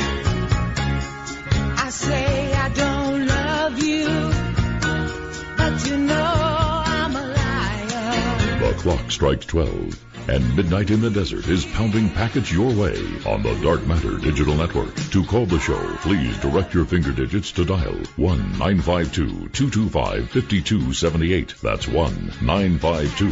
Call Art. Well, all right. Again, we have two guests with us tonight. Ron Morehead, a researcher for a very long time now, 40-plus years, and Scott Nelson, who is a crypto-linguist with 35 years experience, and we're talking Bigfoot. Boy, have we been talking Bigfoot. So, gentlemen, welcome back. I want to play that number one again because it's so impressive.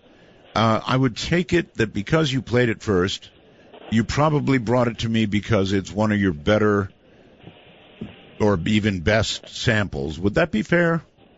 I wouldn't say it's the best. It's just it's one of many Really? of the same type vocalizations that we had at the beginning, 71, 72. Most all of them sounded kind of like that, just big, confrontational. And you heard the whistle later on, and that was Oh, yes. less, and that was the interaction, and that was in 72. Well, let me rephrase. The best I've heard tonight. How about that? Oh, yeah. Okay, we'll go with that one. All right. I should have given you more like this, I guess. I guess you should have. This was so impressive. Listen carefully, folks.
You know, it seems to me like it's the male that lost the argument at the end there, and that's just frustration.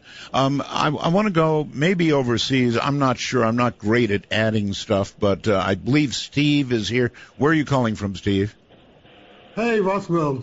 I'm calling from Germany. It's me again, Steve from Germany.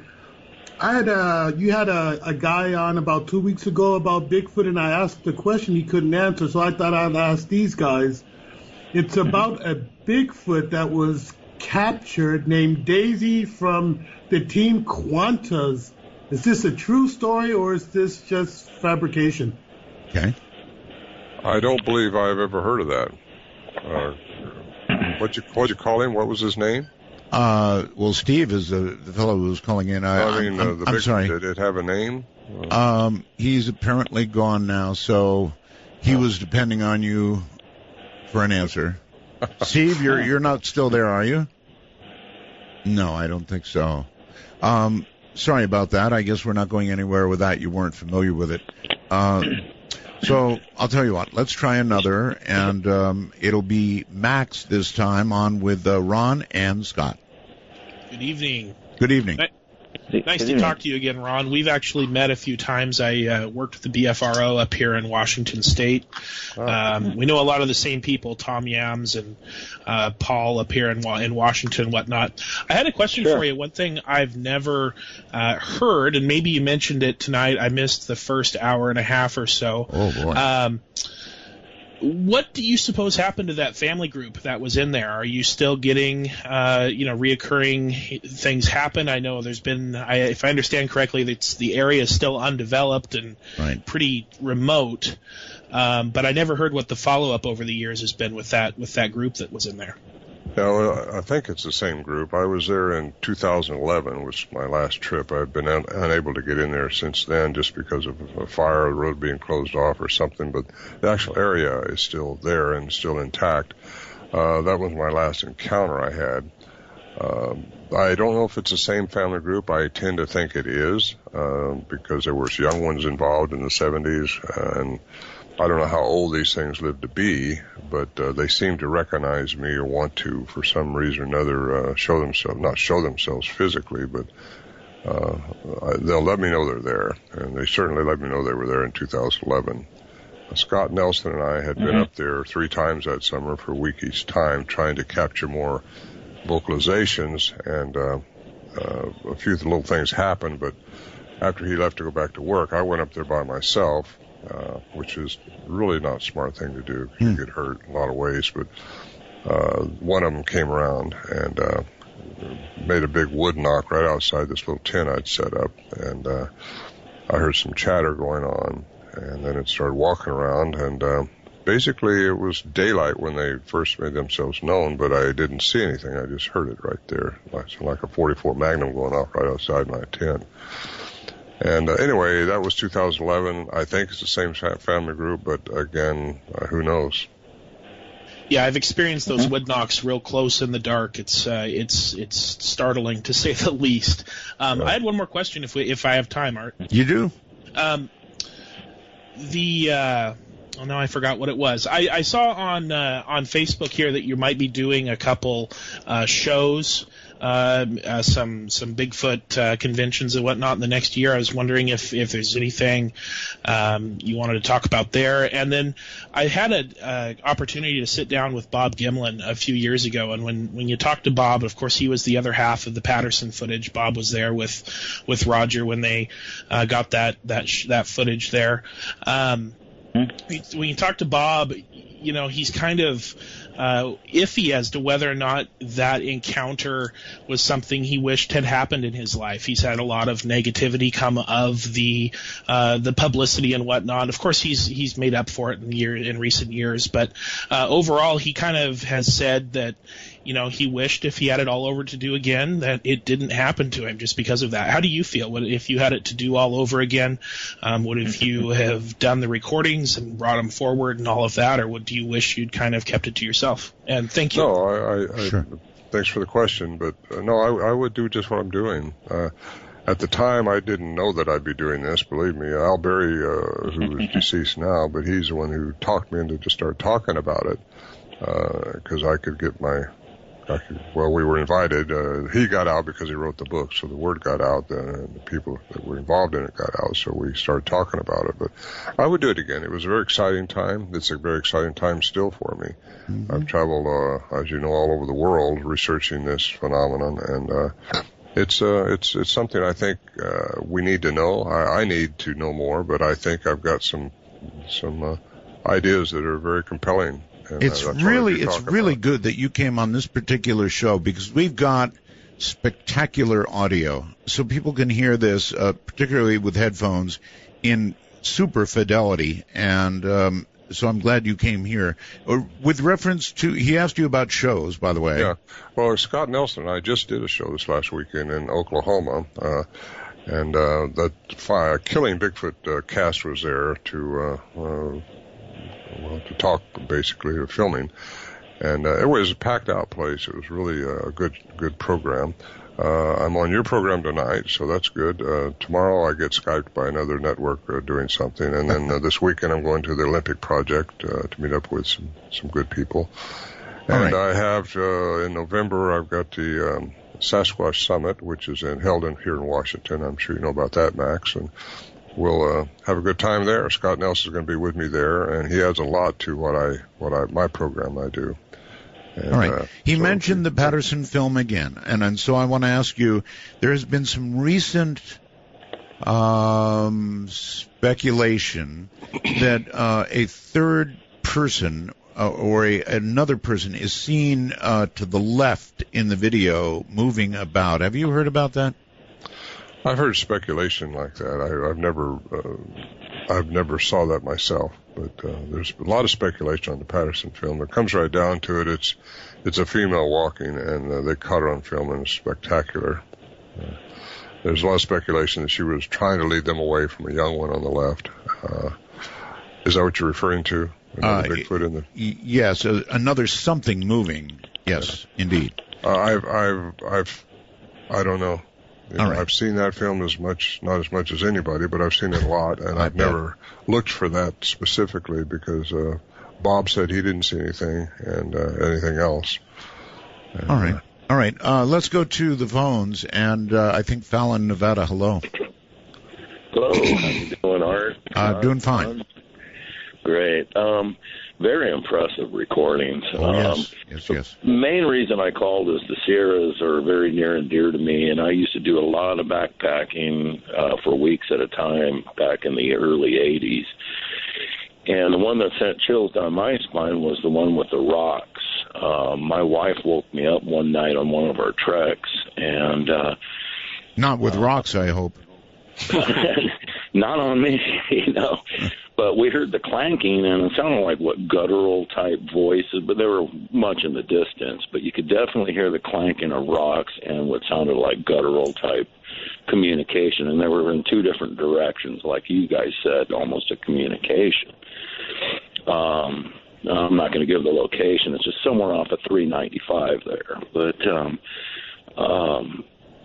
yeah, that sent chills down my spine when I heard that one. And what kind of made me laugh and really call in is one day I took off the trail because we had a base camp set and way off the trail, and I found a pyramid of Spam cans. I don't know why they were in that shape, and it was all stacked up, but it was a pyramid of Spam cans that had been tore open. It looked like bitten into, tore open. And I just thought it was funny. It was like a monument almost. And I just kind of cracked up. A monument to Spam. Yeah. Well, I heard them say he left Spam cans, and they were old cans. And this was in the early 80s when I used to go. So I just kind of thought that was funny, and I cracked up. Yeah, interesting. They really do love Spam, huh? Well, they ate it when we left it out, but we started taking better food up there. When we packed in more with the mules and all. And anyway, they'll eat whatever you leave them as long as it's not rank. Do you think... Also left a jar of peppers open one time, hot peppers. And, hot peppers, really? It was the same night we left that raunchy meat out that I talked about earlier. I was going to say, you're trying to invite an attack? Well, it was wrong. We should have done that, but all the peppers were gone the next morning. These things came in that night, and they didn't take any more food from us the rest of that year. All right, on Skype, Joe, hello. Oh, hi. Can you hear me? Yep, sure. Okay, I got a couple of questions. Fire away. Some people talk about digital recording devices opposed to the older cassettes and stuff. Do you think that has any effect on what you're getting? Oh, I'm sure it would. I think the digital recorders are better. Cassettes is all we had during the 70s when these things were real close to us. I use a H2 zoom in now, which is very small, very lightweight. It'll record it omnidirectional, four different channels, and you can put lithium batteries in that with a large chip, and it'll last a long time. But that's. I have a question. There have been reports of people in the presence of Bigfoot with recorders, like we're talking about right now, but with batteries dying. It happens. It's happened to me. It's happened to Scott. That very night I told you when they came around my camp in 2011, when I was there by myself, I had my little digital recorder with brand new lithium batteries in it. And when I heard them chattering, I heard it going on, I turned that thing on and batteries were dead. So you've observed that as well, Scott? Oh, yes. Well, Ron and I both have. I mean, we've sat there and virtually watched the gauge on our H2 recorders. Wow. You can almost watch it drain. I get it. So, boy, that sure does put it over in the paranormal camp. Caller, anything? Yeah. Do you think that the Bigfoots can detect the digital versus the older cassettes? You know, I think everything aware makes of a vibration of some type, and it's possible they can pick up that electronics vibration. put out like a frequency or something, digital. Yeah, I'm sorry, I must have talked over you. I do think they probably can. I'm quite sure they pick up infrared. They also probably pick up infrasound and speak and probably make infrasound sounds. But everything has a vibration, and these things, trail cams, all that have a vibration. And I think probably they can do that. I don't know, or it's all speculation, but I would say yes, they could probably do that. And I don't know about the cassettes, but I don't know why they wouldn't have a vibration too. And if they can sense that, then they would know. Right. Okay, another thing I was wondering about, a lot of people talk about the smell. Yes. Can your dogs track the smell and maybe find out if they live in a cave or something? Has anybody ever tried to track them with dogs? Good point. Well, you never see your dog again. No, I don't recommend people taking dogs if they're really wanting to research these things, because the dog will go after them. You'll either lose your dog or your dog will cower down. And on my second CD that I have, I got a recording of a man who lost his dog, and he just called the sheriff's department after he'd seen this Bigfoot. And it was quite compelling to listen to him, because it was all real. And it was, you hear the sheriff's department asking questions, and right when he's had the sighting, his dog had gotten killed, big German Shepherd, tossed 35 feet. In what manner was it killed? He said he heard a squeal, heard a big thunk, like it hit on the ground, and he's seen it just sailing over the trees. While we're on the subject, are there any reports of Bigfoot harming a human? No. No, not that I know of. Albert Ostman was taken away, supposedly, in his report of 1934, interviewed by John Green in the 50s, and he supposedly was kidnapped, carried away, and held by a captive by a family, two adolescents and a male and a female, in an area in Canada. This is up at Toba Inlet. I researched that when I flew over it with my plane, all for 7 hours one day, and trying to find where he was, but could not find the spot. And so you're a pilot, Ron? I am, yes. That leads to another question.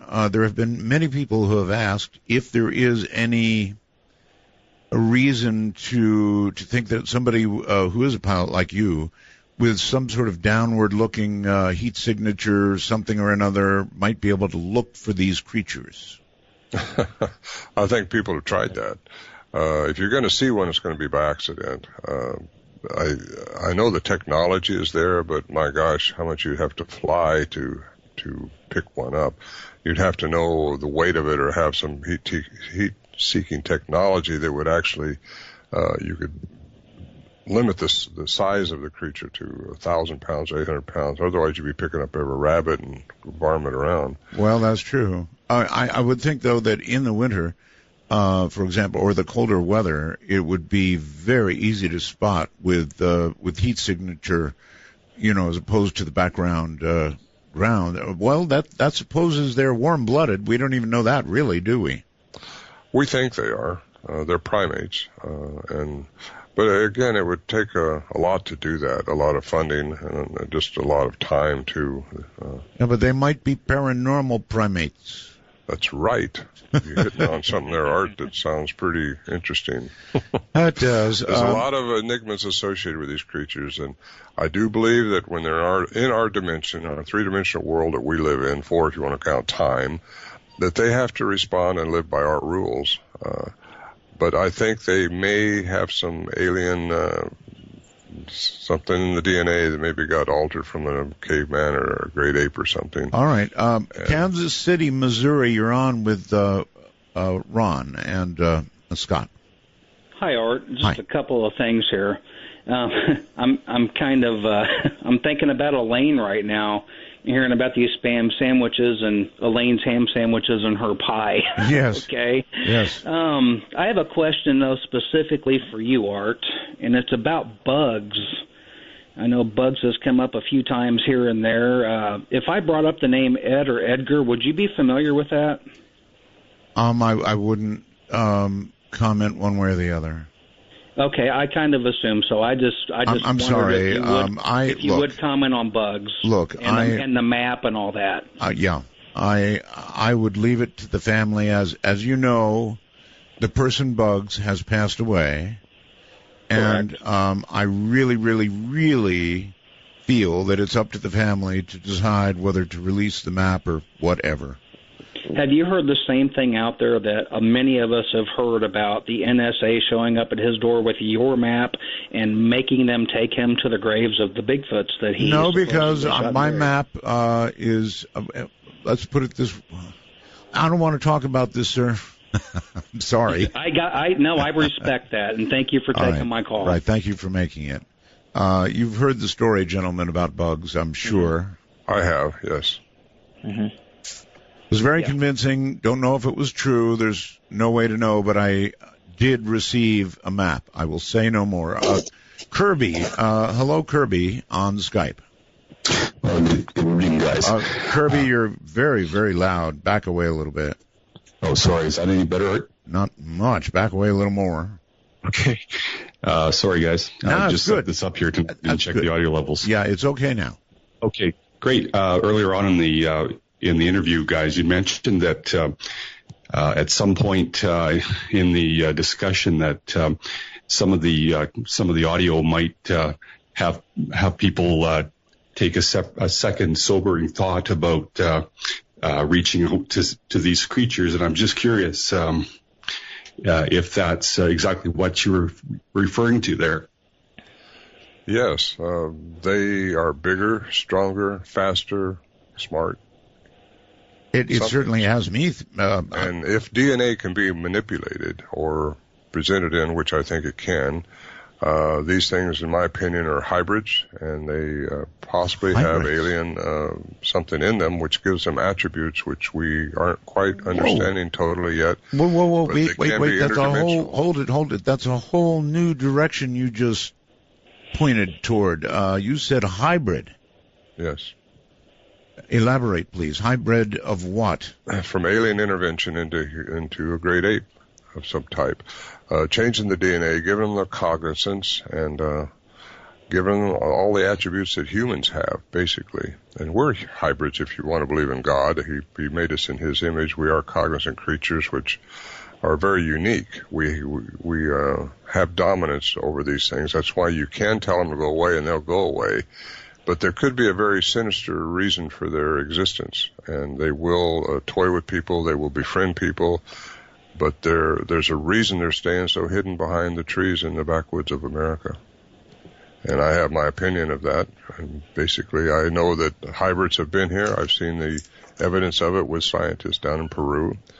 And again, UFOs are commonplace down there, but you're right. This is a different direction, which we haven't hit on tonight. But it's how I put the dots together. I've been hearing a lot about hybrids lately. So I am a Christian. I believe in God, and I believe that we're made in the image of God. So we have unique abilities too, which we have not learned how to access totally. But these things, they're made in the image of something else, and they have all the things that they have a lot of attributes. All right. Can they disappear? I've interviewed people, Art, that have said these things have disappeared right in front of their eyes for a long time. I just threw those account outs. And you've never seen that? I've never seen them not that I know of. Scott and I found some tracks that disappeared. Couldn't figure out where they went. All right. Well, that's pretty good, actually, if they just suddenly end. Yeah. All right. Kirby, anything else?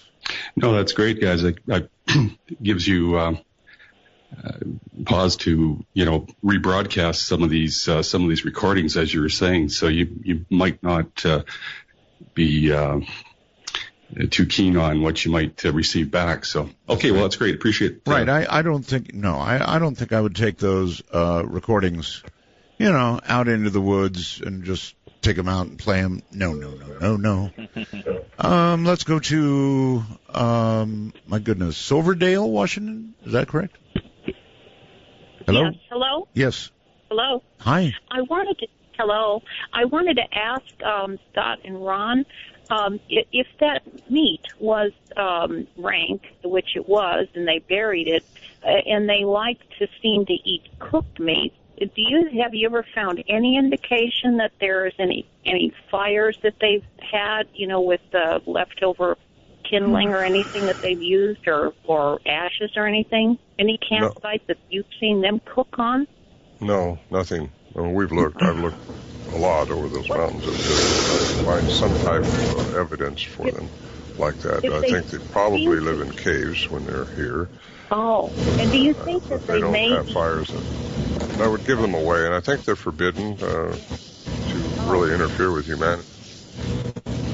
Okay, we're getting sudden noise from somewhere. Oh, what kind of proteins do you think they eat or do they just convert plants to protein? All right, we're going to hold it there, Trish, because there's noise coming on your line. I have no idea what that is. All right. Okay. They're omnivores, I'm quite sure. They eat like we do. They have the protein needs like we do. The hair, the scat, and all that we turned into different facilities in the 70s, but at that time DNA wasn't up for grabs. If we had that same evidence now, we could probably get some DNA out of it. Their scat, defecation they leave is masticated, chewed, huge though, and they could tell you what it was eating at the time, but they couldn't tell you what it was. All right, let's go to Delano, California on the phone. Hi. Hi, how you doing, Art? Okay. Hey, recently I watched a show on Discovery or Nat Geo, one of those channels, where they were talking about trying to figure out if dolphins were actually speaking a language. That's right. And they actually put it on a curve, and each little squeak and everything was just like English. You open a book and count how many ands and does and ors, and you put it in a graph, and it comes out to a perfect curve, which would tell them that it's an actual language. They did that with the dolphins, and they could tell that they were actually speaking a language. I was wondering if these tapes have been subject to that type of scrutiny to find out if it is an actual language. Well, the answer is yes. Scott would answer yes to that regarding these sounds. Sure. But I think a better question is what he set up. Scott, are you aware of they're looking for language abilities in dolphins? Well, I don't know of that particular study, but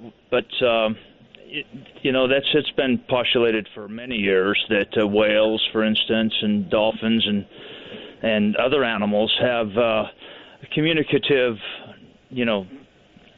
exchanges, right, if you will.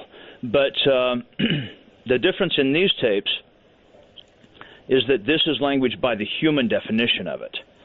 We can call those other things whale utterances if you want. We can call that language if you want, but it's not language by the human definition of it. Whereas these utterances are articulated exactly in the same way that humans do. Yeah, the way I understood the study, though, was that they could take any book in any language and take all the words out of that book, throw them in, and then they start counting how many ands, buts, or this is that. Yes.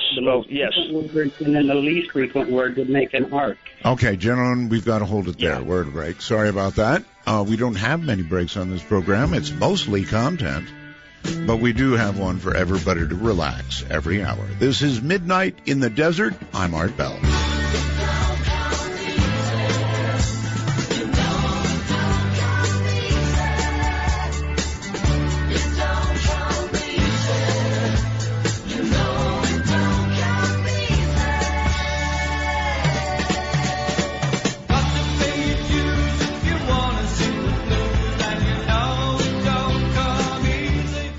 Dark Matter Network News. I'm Amy Martin. X-Files creator Chris Carter says he will be basing the new series, due in January, on NSA links provided by Edward Snowden. Carter states, "Every day I look at the newspaper and I see a possible X-Files episode. Though he admitted to The Guardian that he still considers himself to be a skeptic, it's clear to see that Carter still wants to believe. The 6-part series airing on January 24th could be merely the beginning, as Carter seems to be planning for future episodes.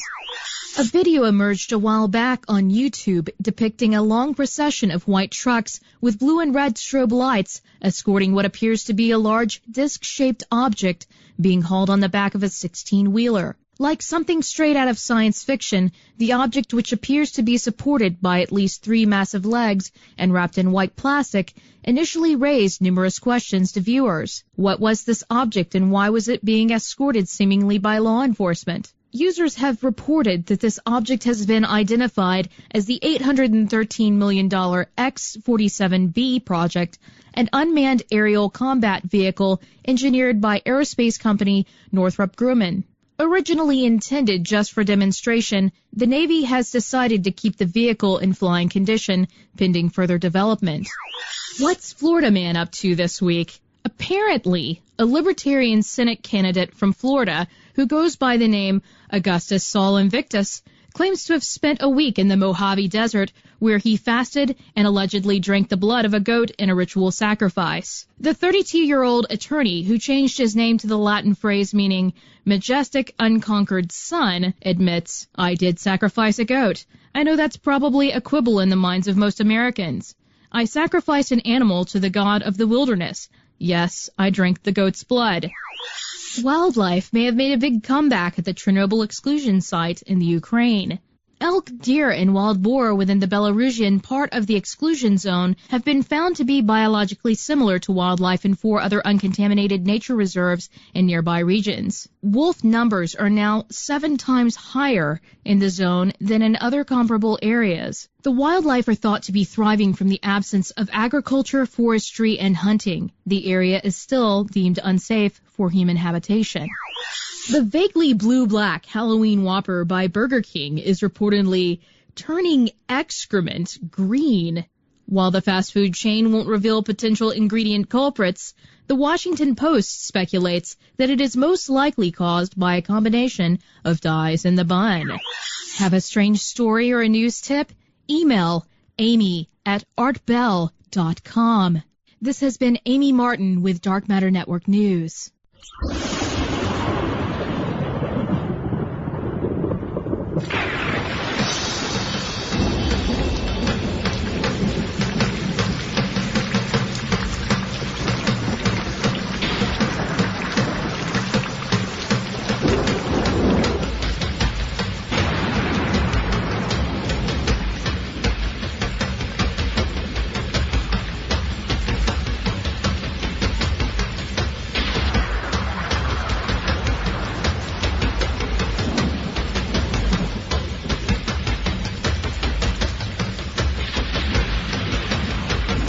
To initiate a dialogue sequence with Art Bell, please coordinate your phalanges and call 1-952-225-5278. That's 1-952-CALL-ART. I'm just a talk show host, so I don't probably get to declare classic shows, but in my mind, that's what you're listening to. Classic show. Best ever done on Bigfoot. Hi, everybody. Phone lines are open. Well, they're not open. They're full. Skype, pretty full too, but you're welcome. What am I saying? You're welcome to call in. Gentlemen, welcome back. You're back on the air, both of you. And this is good stuff. I mean, in terms of the Bigfoot world, it's great stuff. Here's something I want to ask about. It's rights. As American citizens, we have lots of rights. Under the Constitution. As it sits right now, Bigfoot has no rights. And I wonder if that's something that you've given much thought to, whether there has to be some sort of legislative or constitutional change or something that protects these creatures, because otherwise, if they can be shot, they will be eventually shot. Everything else has been.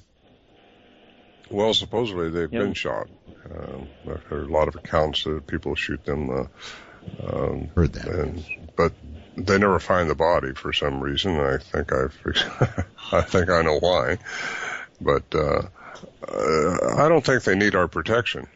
Really, I think I mentioned in the last session, I think they're here for a purpose, and basically, if I'm wrong, and I could be wrong, I'll say that, I'm still learning, but they're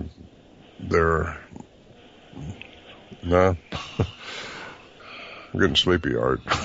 It's all right. No problem. I've got lots and lots of people to talk to you. For example, hello there, you're on the air. On the phone. Yeah, hello, Art. Hi. Hi. I have some questions for your guest. Ron has made several mentions of Bigfoot supposedly having an agenda, or he knows why they're here. I would like to know why he thinks they're here, and also where he thinks they came from, and if there are any different species among the Bigfoot. All right, that's a lot of questions. Well, why are they here? I guess I mentioned last time, I'm a Christian. I believe and there is end times coming for us. If you want to believe the Bible and believe some of the things it says, there's going to be alien intervention into our humanity, stronger than it was before in the days of Noah. That was the reason for the flood. I get into the spirituality of what these things could be, what we are as spiritual beings, or what we are as human beings. And basically, I think they could be entangled quantumly by their creator, whoever it is, and I think it could be aliens. And that sounds a little out there, but I said that 10 years ago. I'd been probably locked in Looney Tunes, but I know aliens have been here. I've seen evidence of it. They could be here now. I think we need to watch for inundation of it, because they are going to offer humanity advanced technology. And that's what you got to watch for, because that's what they gave us in the days of Noah. Right. Do you believe there are different species? I believe there could be different ones, and there's many different aliens there could be different Bigfoots. I know Scott mentioned that language is species wide. Well, if they're of the same species, they got different type foot. They're in Nepal. They're different. They're different.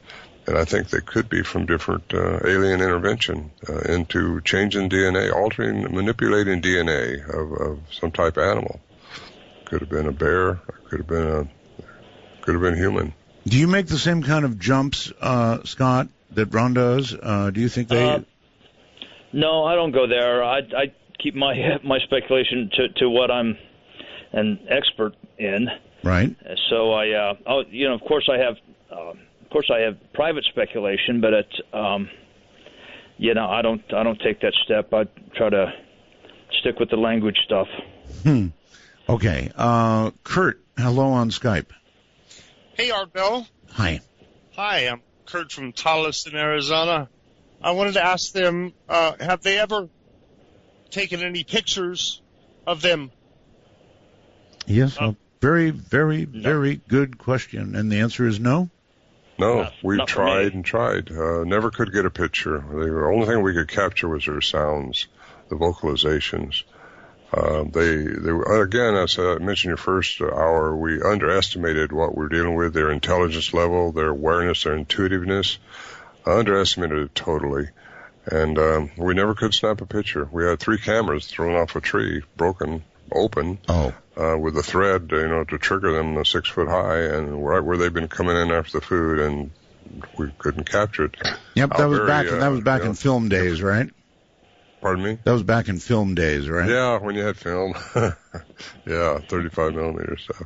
I just don't believe this. I just don't believe that my Lord would allow these beings to be out there making that kind of noise. I think it's all fake, and I think that you all lying, and that's all I have to say. And have a nice night. You're going to hang up. What a chicken. Oh no, I won't hang up. If you want me to stay on, I do. I want you to stay on. Don't say something like that and then just hang up. That's rude. Okay. Anyway, I know. I just don't believe them. I think they're lying. I think they're full of crap. Okay. Okay. Hold on. Let him respond. My reason for spending 40 years of my life chasing this stuff. Yeah. How about that?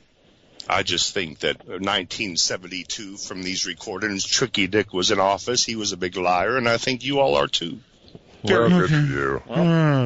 You're You're judging not alone. people, and I don't judge you, so you can judge me anytime I'm you just want to. saying, like I know, my Lord would not allow these hairy beings out there making all those crazy noises. I think it's just a big made-up mess. The man that first came up with Bigfoot admitted before he died that it was a big joke. He made big old footprints out of wood and did it, and then after he did that, my goodness, the Bionic Woman, $6 million man, came out with Bigfoot things. There are all kind of Bigfoot things all over the TV, and now you all doing this. Actually, the Bionic Woman and $6 million man came out with that Sasquatch episode right about 1974 when you all say you saw him.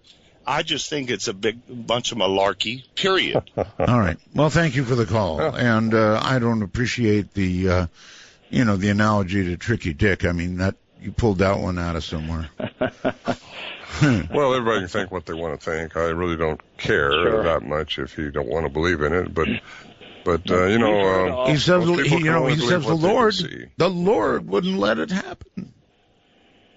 Not something like that, non-human. The Lord wouldn't let it happen. Well, where's the Lord? Where is he? What is he? It's energy forces within all of us. I think we all have a connection to God. He's looking at God like a separate entity someplace. Mm-hmm. And basically, I don't believe that at all. Even Jesus said, the kingdom of God is within you.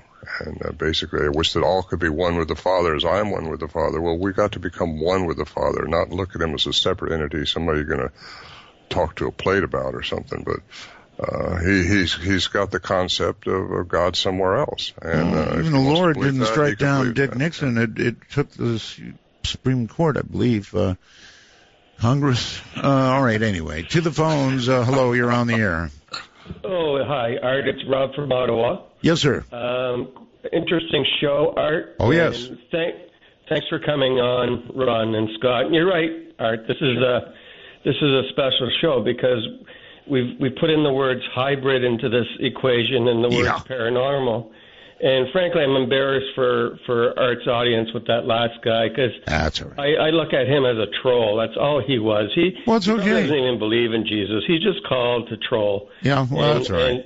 Yeah, that's exactly what it is. So Ron was getting a little sleepy. He needed that. He was. That woke me up. You'll find Ron, Scott. You'll find Art's audience a very receptive audience. Like we're open to thoughts, and everybody has a right to voice their opinions. But we are generally a very, very receptive audience. Now, you've answered all the questions that I had when I was putting on hold. So I guess I just want to thank you then for coming onto the show. And you have to come back with more recordings and explore this hybrid and paranormal because I think they are popping in and out of our dimension, and that's why you don't see bodies. Okay. Yeah, I believe that too. A lot of people reporting portals, disappearances, and portals. And there's a lot going on that we don't see. I like the word portal, but it's been ruined. All right. Next caller on the phone. You're on the air. Hi. Hello. Well, that was a good clearing of the throat. I'm sorry. That was me. Yeah, go ahead. Caller. Go ahead. Butte, Montana. Hello. Oh, hello. There you are. Hi, sorry. You took my good question that I thought I had about the paranormal stuff and Bigfoot, but I'm sorry. I was wondering if any of you have heard of John Keel. He writes a lot about cryptozoology, and he kind of goes into the paranormal thing with Bigfoot a little bit and relates it to things like the Mothman and I don't know, kind of similar things. But he talks a lot about them kind of maybe they can go onto a different frequency that shares the same space as us, but it's on just a different frequency, like radio waves. Yeah, okay. And his name again, please? John Keel. How about it? Anybody? I haven't heard that name, but I've heard that theory. In fact, I subscribe to that somewhat. They do, I think, are able to get on different frequencies, and if they're interdimensional, like I think they could be, they definitely have those attributes. Okay, there you go. Let's bring Roxanne on Skype. Hi, Roxanne. Extinguish your device, please. Can you hear me okay? I hear you. Good. I called about a week ago about my experience with Bigfoot, and it was a very interesting one. It was in the middle of the night. It was in Arkansas, and we were driving, and we almost ran it over. Oh, that's right. That's right. Actually, you're the lady who had Bigfoot hit the side of your car, right? It hit the trunk of the car and left dents of the palm of both hands. Yeah. So the next morning we went and checked it, but I saw his face, okay? Yep. And what question I have tonight is, yes, it does look human. And it had hair, but it also had like a rough, an ape type of thick skin. But Right. it had red, orange, glowing eyes. Yeah. And I don't think it was from the tail lights, the eyes. And that gave me the creeps. That gives me the I creeps, don't remember too. hearing any sounds, so... All right, Roxanne, thank you. That was a very interesting call. Actually, she said that she didn't hit Bigfoot. Bigfoot hit her car and left marks, dents in the car. Quite a story. They will hit your house, too. Yeah. You hear a big beat on your house or something? There you go. They toy with you. I like to say that. They'll play games with humans because, again, they think that we think we're smarter than them. All right, They have the edge over us because they can do that stuff. They can jump so fast, move so fast. Yes, sir. Down in Texas, you're on the air. Yes, sir. How you doing, Art? Doing okay. Appreciate you getting back on the radio. I was toiling with the radio today, and I was on 1070, and they said Art Bell's back on the radio. Me and my wife were just extremely happy because we were just listening to Somewhere in Time every Saturday. We lived for it. Well, I'm happy to be back, sir. Well, it made me feel great. I called all the way to iHeart in San Antonio, their corporate office. Where are you hearing us now? Where are you hearing us now? I'm calling you from Galveston, Texas, but I'm catching you on 1030 in Houston. In Houston. All right. Well, welcome to the program. Do you have a question? But I did do that. I just want to let you know I called every major radio station today in this area all the way to San Antonio telling Mark Bell's back on the air. You better get that boy back on the air. I'm bored. All right, sir. Thank you. Yes. Do you have a question for my guest? Yes, sir. One thing. Tell that guy he don't believe that the Lord would make any weird noises. Tell him to go down to the Houston Zoo and look at the gorillas. And also tell him to go and look at Our Lady of Fatima when that saucer-shaped sun came down to the earth and went back to 70,000 people. Well, the Lord would never do anything like that. Yeah, tell him to open up his eyes so he can see a lot of things around. Well, the Lord does many things, more than even he knows. Thank you very much for the call. I'll slip into that character. Tom calling on Skype. Hello. No, I guess not. Let's give Skinny Bob. We're going to give Skinny Bob one chance here. Hello. Going once, going twice, gone. And to the phones we go to, I'm not sure where, but on the phone, you're on the air. Hi, I'm Millie in Arkansas. Well, okay. And I want to give a shout out to Art Bell Time Travelers, first of all. And they took my question. So I've been trying to think of something to ask, and I guess a good question would be: does your guest go to the same place all the time, or does he have different places that he goes to find these? Is he just like tracking one specific family, or does he just where does he go? I mainly go to the Sierra camp. That's where I like to go because I think they know me up there.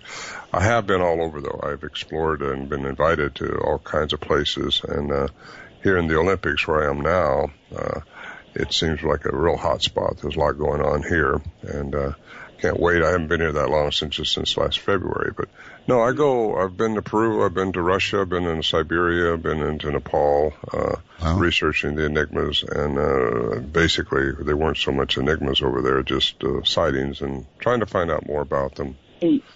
How it might relate to Bigfoot over here, if there's a commonality in the species. Right. Do you spend the night there? Do you camp out, have tents? Yeah. Do you stay in the trees? No, I don't go in the trees. In a tree. I don't think I fall out in the I don't think I could stay on the ground. Sometimes we'll pack in with horses. It depends on where I'm at, where I'm going. I have 2 horses now, and I haven't got to use them yet. It's just been so busy for me doing different things. But all I do now, so my business is out, and I'm just a researcher. And, okay, ma'am, I'm sorry. We've got to leave because the show is getting ready to end on us. Not a thing I can do about that. So I'm going to start by saying, Ron, Scott, thank you so much for being here. And anybody want to plug anything, do it now. Well, thank you for having us. Give a shout out to Daniel in Dublin. That's California. Okay. How about books? Books. I have a book, Voices in the Wilderness, on my website, ronmorehead.com or bigfootsounds.com. I have 2 CDs I've produced with sounds. Some of them you've heard here tonight, but basically they're each 40 minutes long.